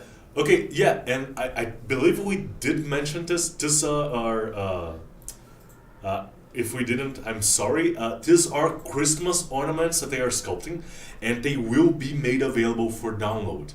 And the reason we are doing it today is so we can get them ready for you way before Christmas, so you guys have time to print and paint them. Yeah. Hobson is scooped and Hobson is sculpting as well. Yeah, so Hobson is sculpting as well. We don't have his camera, but he is sculpting as well. And I think we are screen capturing all of them. I think they are screen capturing. So we are going to make this video available at some point in the future. And you guys will get 3 kind of crazy Christmas ornaments. None of them are going to be cute. I think last year we did the kind of alien star and the mimic Christmas ball. This year is going to be even crazier. So yeah. I just wanted to reiterate that even though the 100% versions are quite large projects, they are totally feasible in a smaller printer. There's nothing here that makes it impossible for you to print the turtle and the titan in a smaller printer. Just the FDM version, of course, it's a whole different thing. But even though they're large projects, like I said, you shouldn't shy away from them just because they seem a little daunting. Okay? Yeah, they're perfectly feasible no matter the size of your printer. Yes, and okay, let's take a look at the objects now, so we can close up and share some news with you guys, some new stuff. So first off, we have the unwavering catapults, the munitions cart, and the unwavering chest. Which is, we have 2 chests in this bundle. We missed a couple of chests along the bundles this year, but I think overall we got around a chest a month for fantasy. Mm-hmm. The concept arts there were done by Daniel Senna and Gabriel Moraes, and the sculpts that you guys are going to see here were done by, let me actually see here my cheat sheet, by Wender Ferreira and João Vitor. And we have the classic chest, and let me just clear out here a couple of things so this thing is not the camera is not polluted by the extra stuff. Anyways, this is the unwavering chest. It does have like the lion head theme that the royal family has. It's a little bit of a chest, a little bit of an urn. It's the kind of chest where you keep the in an RPG where you keep the ashes of a saint or something. Yeah, like a reliquary. Then we have the munitions cart and the catapult here. This actually moves. It's not like a working catapult. Ooh, there we go. But it actually moves, which is pretty nice. You can like glue it in whatever position you want. You can print a couple of these and glue them in different positions. It does have the little rocks that go into the munition carts here. Yeah, the front has a big lion face shield. It does have these things here that make me think actually of a battering ram. I actually don't know exactly what these are for, but that's what it makes me think of. Yeah, it does resemble that. Yeah. So yeah. But I think ideally you'd throw a stone. You'd throw a bunch of rocks, and when at the door. Whenever this mechanism fails, you go for the battering ram. Yeah, that sounds like that's a plan. That's yeah. a plan. Next up, we have kind of the counterparts for these objects in the fell side of things. So we have here the fell chest. We have the scorpion instead of the catapult, which is kind of a ballista. The difference between a scorpion and a ballista, if I'm not mistaken, is that a ballista is for structures, a scorpion is for people. Okay. A scorpion you use against army formations Or dragons. or dragons. And let me just actually get the arrows here. Instead of a munitions cart, we have this thing here that holds the scorpion bolts, right? And you can actually, there we go. So yeah, this is the scorpion. You can fit one of the bolts through here. Is it here? I'm not sure. I'm actually not sure. Let me see. The first position. Yeah. No. Oh, it's down. Oh, yeah. I was trying to fit it in a place where it's not supposed to go. Oh, yeah. This thing up here so we can aim it, of course. Yeah. We have a question here. I've noticed from Joel Gralton. I've noticed that over the last couple of months, there have been some great giant-sized models as part of the bundle. Is this going to be a standard going forward each month? Well, we do know that you guys love the large stuff, so we kind of try to make you guys happy, but not necessarily every month, right? Yeah, it's not a thing that we actually think about when we're planning. And just real quick, the concept arts for this one were done by Daniel Sena and Gabriel de Moraes, and the sculpt was done by Anderson Fernandes and John Vito. The thing with the way we set up our bundles is there's stuff that we know you guys like. So we're always going to do a fairly human-looking character, like a human or a half-elf or something like that. We're always going to have one, even if it's not one of the heroes. We're going to have like a hero-adjacent character that looks like that. For the giant characters, for the giant-sized things like large and huge and above, we know you guys like this stuff. If a bundle only has medium creatures, it feels lackluster sometimes, even to us when we're playing. Sometimes we can get around it by doing some like really huge objects instead. But we like to vary the sizes a little bit. So that's why you're going to see, especially in bundles that are like heavily reliant on a particular kind of down to earth theme. Like we did the Bandits bundle last year. I think was the Doe Collectors, and that bundle was a bunch of characters that you can use as rogues and rangers and stuff like that. But we knew that we needed larger characters, so we did a big thug, we did a big ogre. One of the bandits was an ogre, and that's how we balance that stuff out. So it needs to feel right to us.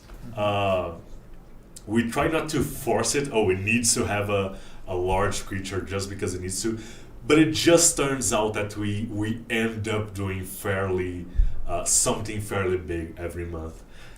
There's also usually a ramp up whenever we start a new season. We usually start a little bit smaller, and then we ramp up by the end of the season, and you get stuff like this right at the end of the 6-month cycle. The really big stuff we can't do every month, so we plan ahead and we build up to it, and that's another thing that we do as well. So yeah, I guess that's it. Okay, yeah, let's talk about the sculpt here.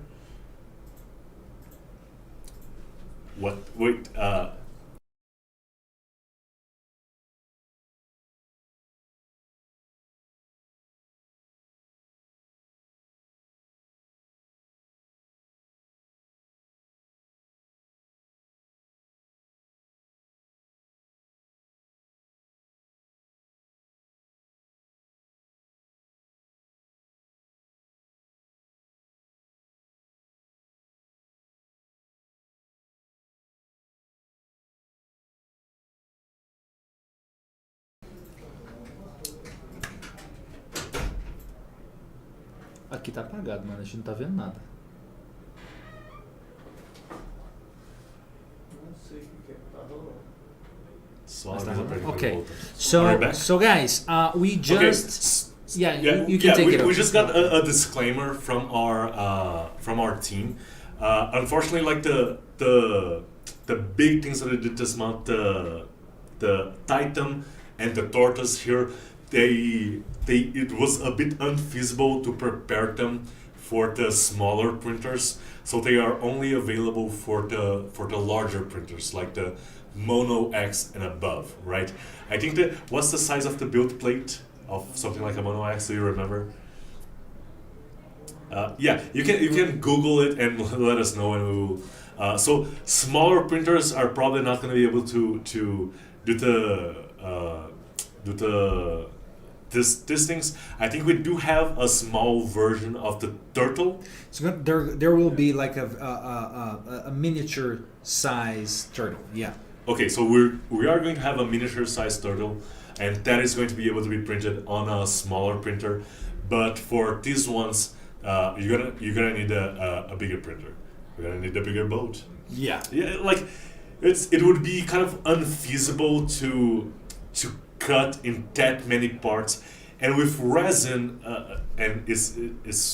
with resin, we know the kind of issues that can occur, especially like, the more parts you break it down, like there's more warping, and then you go to assemble it and it doesn't fit together. So it wouldn't be that great of an experience anyway.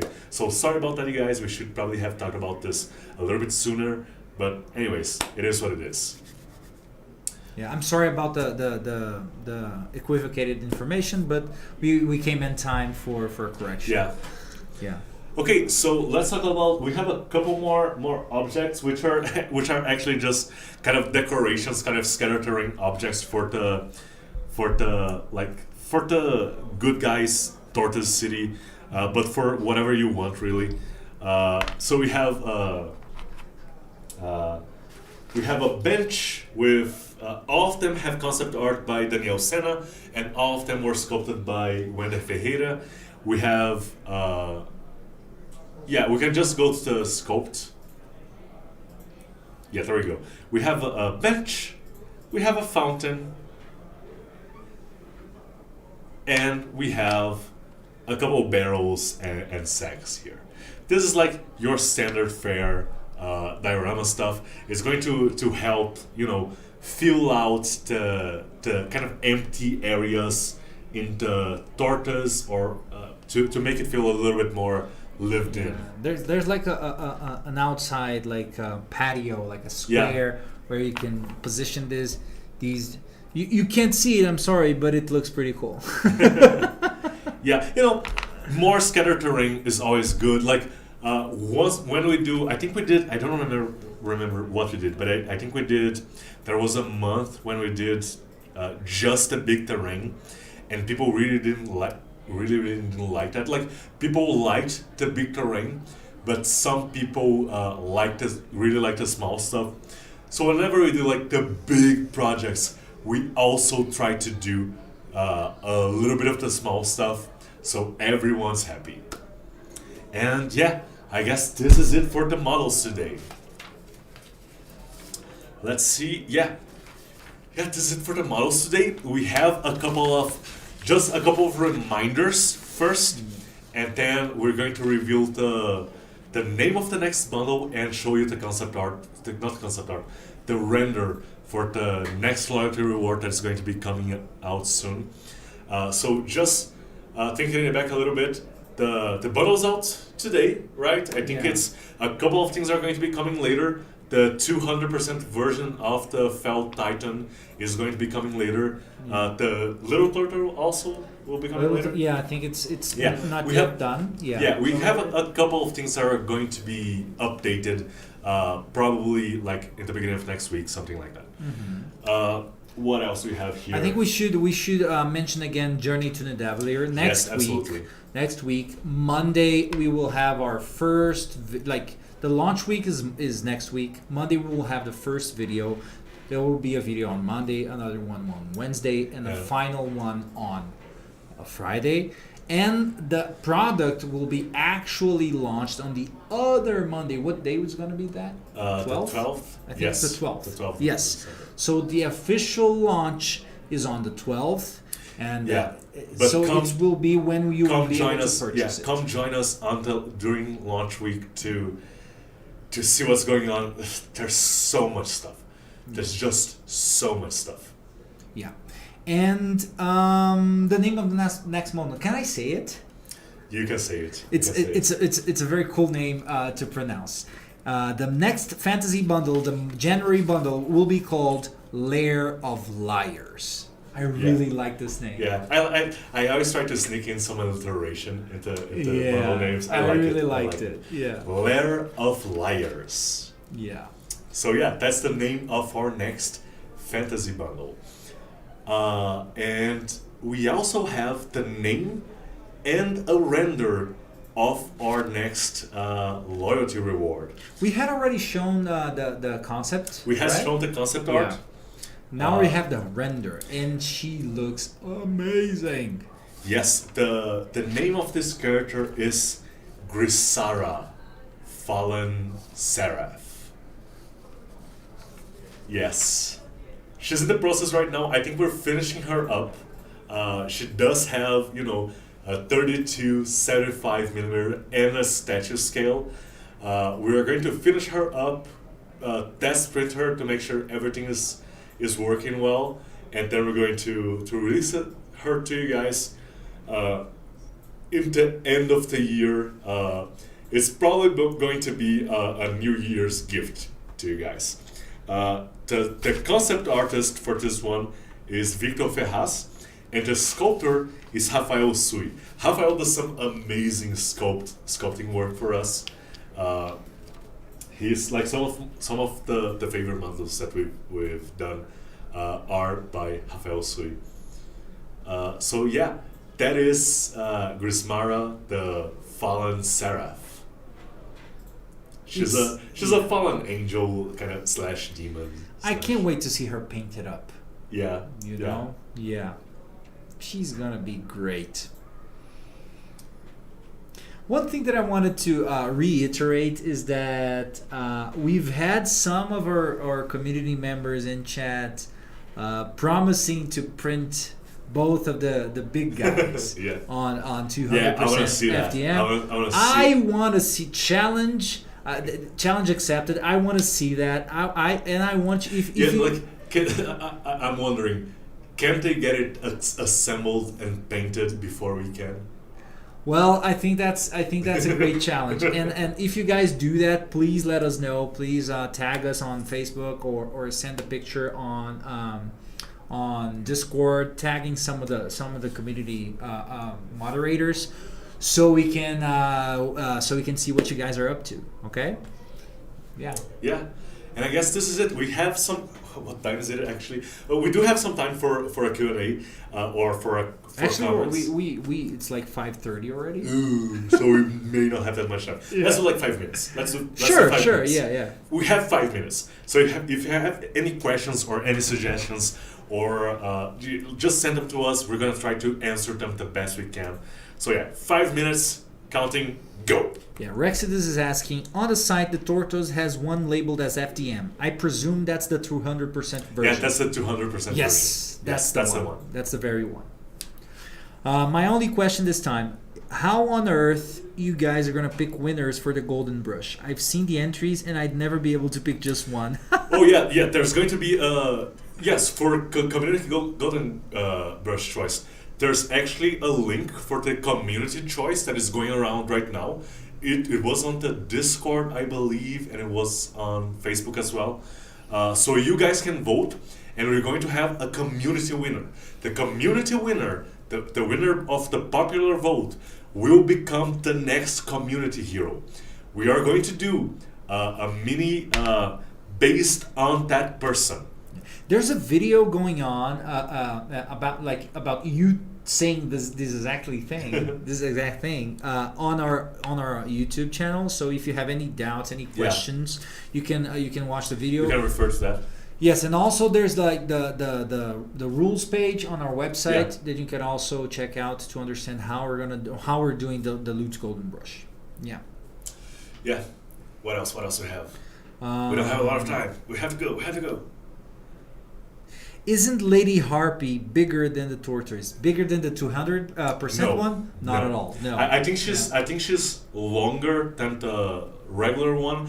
I don't think she's taller. I think she's pretty much as long as the fortress without the rest of the turtle here, right? Maybe. I think she's smaller actually. I think she's a little bit smaller. With the forward mast and everything. With the forward mast. The full length. Yeah. I think she's probably longer than this. Yeah. But this is like a much more massive. There's a lot more volume. Yes, that's for sure. Yeah. What else we have? Anything else, guys? Last questions before we go. Okay, I guess.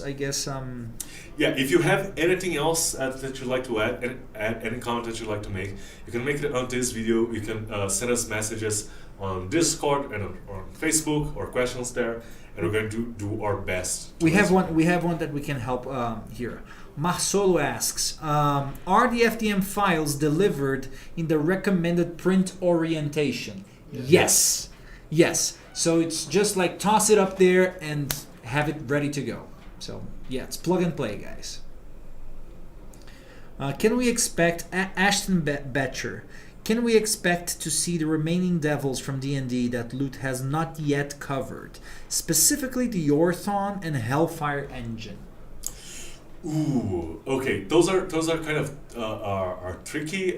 Maybe I'm actually not sure. We don't have necessarily a full devil or demon bundle planned right now. We have done a lot of them, so we would have to come up with a lot of original ones and then fill it up with the ones that we haven't done yet. It's not in the cards right now, but yeah, it's possible. It's just I don't know when we'll do it. Yeah. And I think we did like most of the really popular ones that people like to use. And I think it's interesting because we always harken back to the classics, but we also really enjoy trying to bring some originality to what we're doing, right? Yep. So we have done some classical devils, demons, and creatures, but we also try to bring some original new stuff for you guys to enjoy as well. We like to do our own stuff as well, like the Fel Titan here, like the Fel race in its entirety. Which is available with this bundle, the Fel race. It's a playable race, right? Mm-hmm. So it's also something that is coming together with the whole product. Yeah. So, and I guess this is it. We have a question that I think it's cool to answer as well. Jake Sells asks, is Julia still with Loot? Haven't seen her in a video in a while. Well, she's not. She's no longer with us. But she was actually on chat today. I saw her giving us a shout out on chat. She's very much still a friend, but she's no longer with us. Yeah, she decided she had some personal stuff to work on. She's actually finishing college, which is like it may have been the right decision. Yeah, Yeah. We miss her. We miss her dearly. But yeah, she's doing what's right for her. Yeah. Well, the doors are open for her if she ever wants to come back. Yeah. Okay, and I guess this is it. Let's close out now. Maybe a couple more questions will come in. No, I think we're good. Yeah. So guys, farewell to you guys. Stay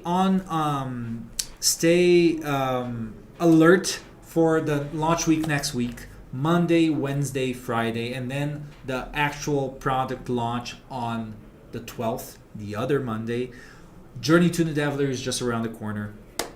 That's the biggest project of the year, and I'm pretty sure you're gonna be amazed by it. We gave it all. We gave it our best. There's some stuff there that's going to just blow last year's Vikings out of the water. This map right here, it's part of it, right? And yeah, I'm pretty sure you're gonna be just enthused by it as we are, and yeah, don't forget to follow us on that.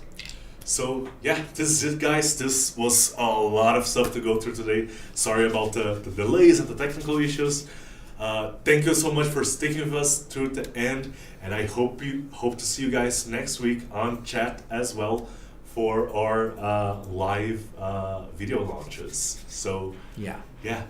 see you guys. Bye bye.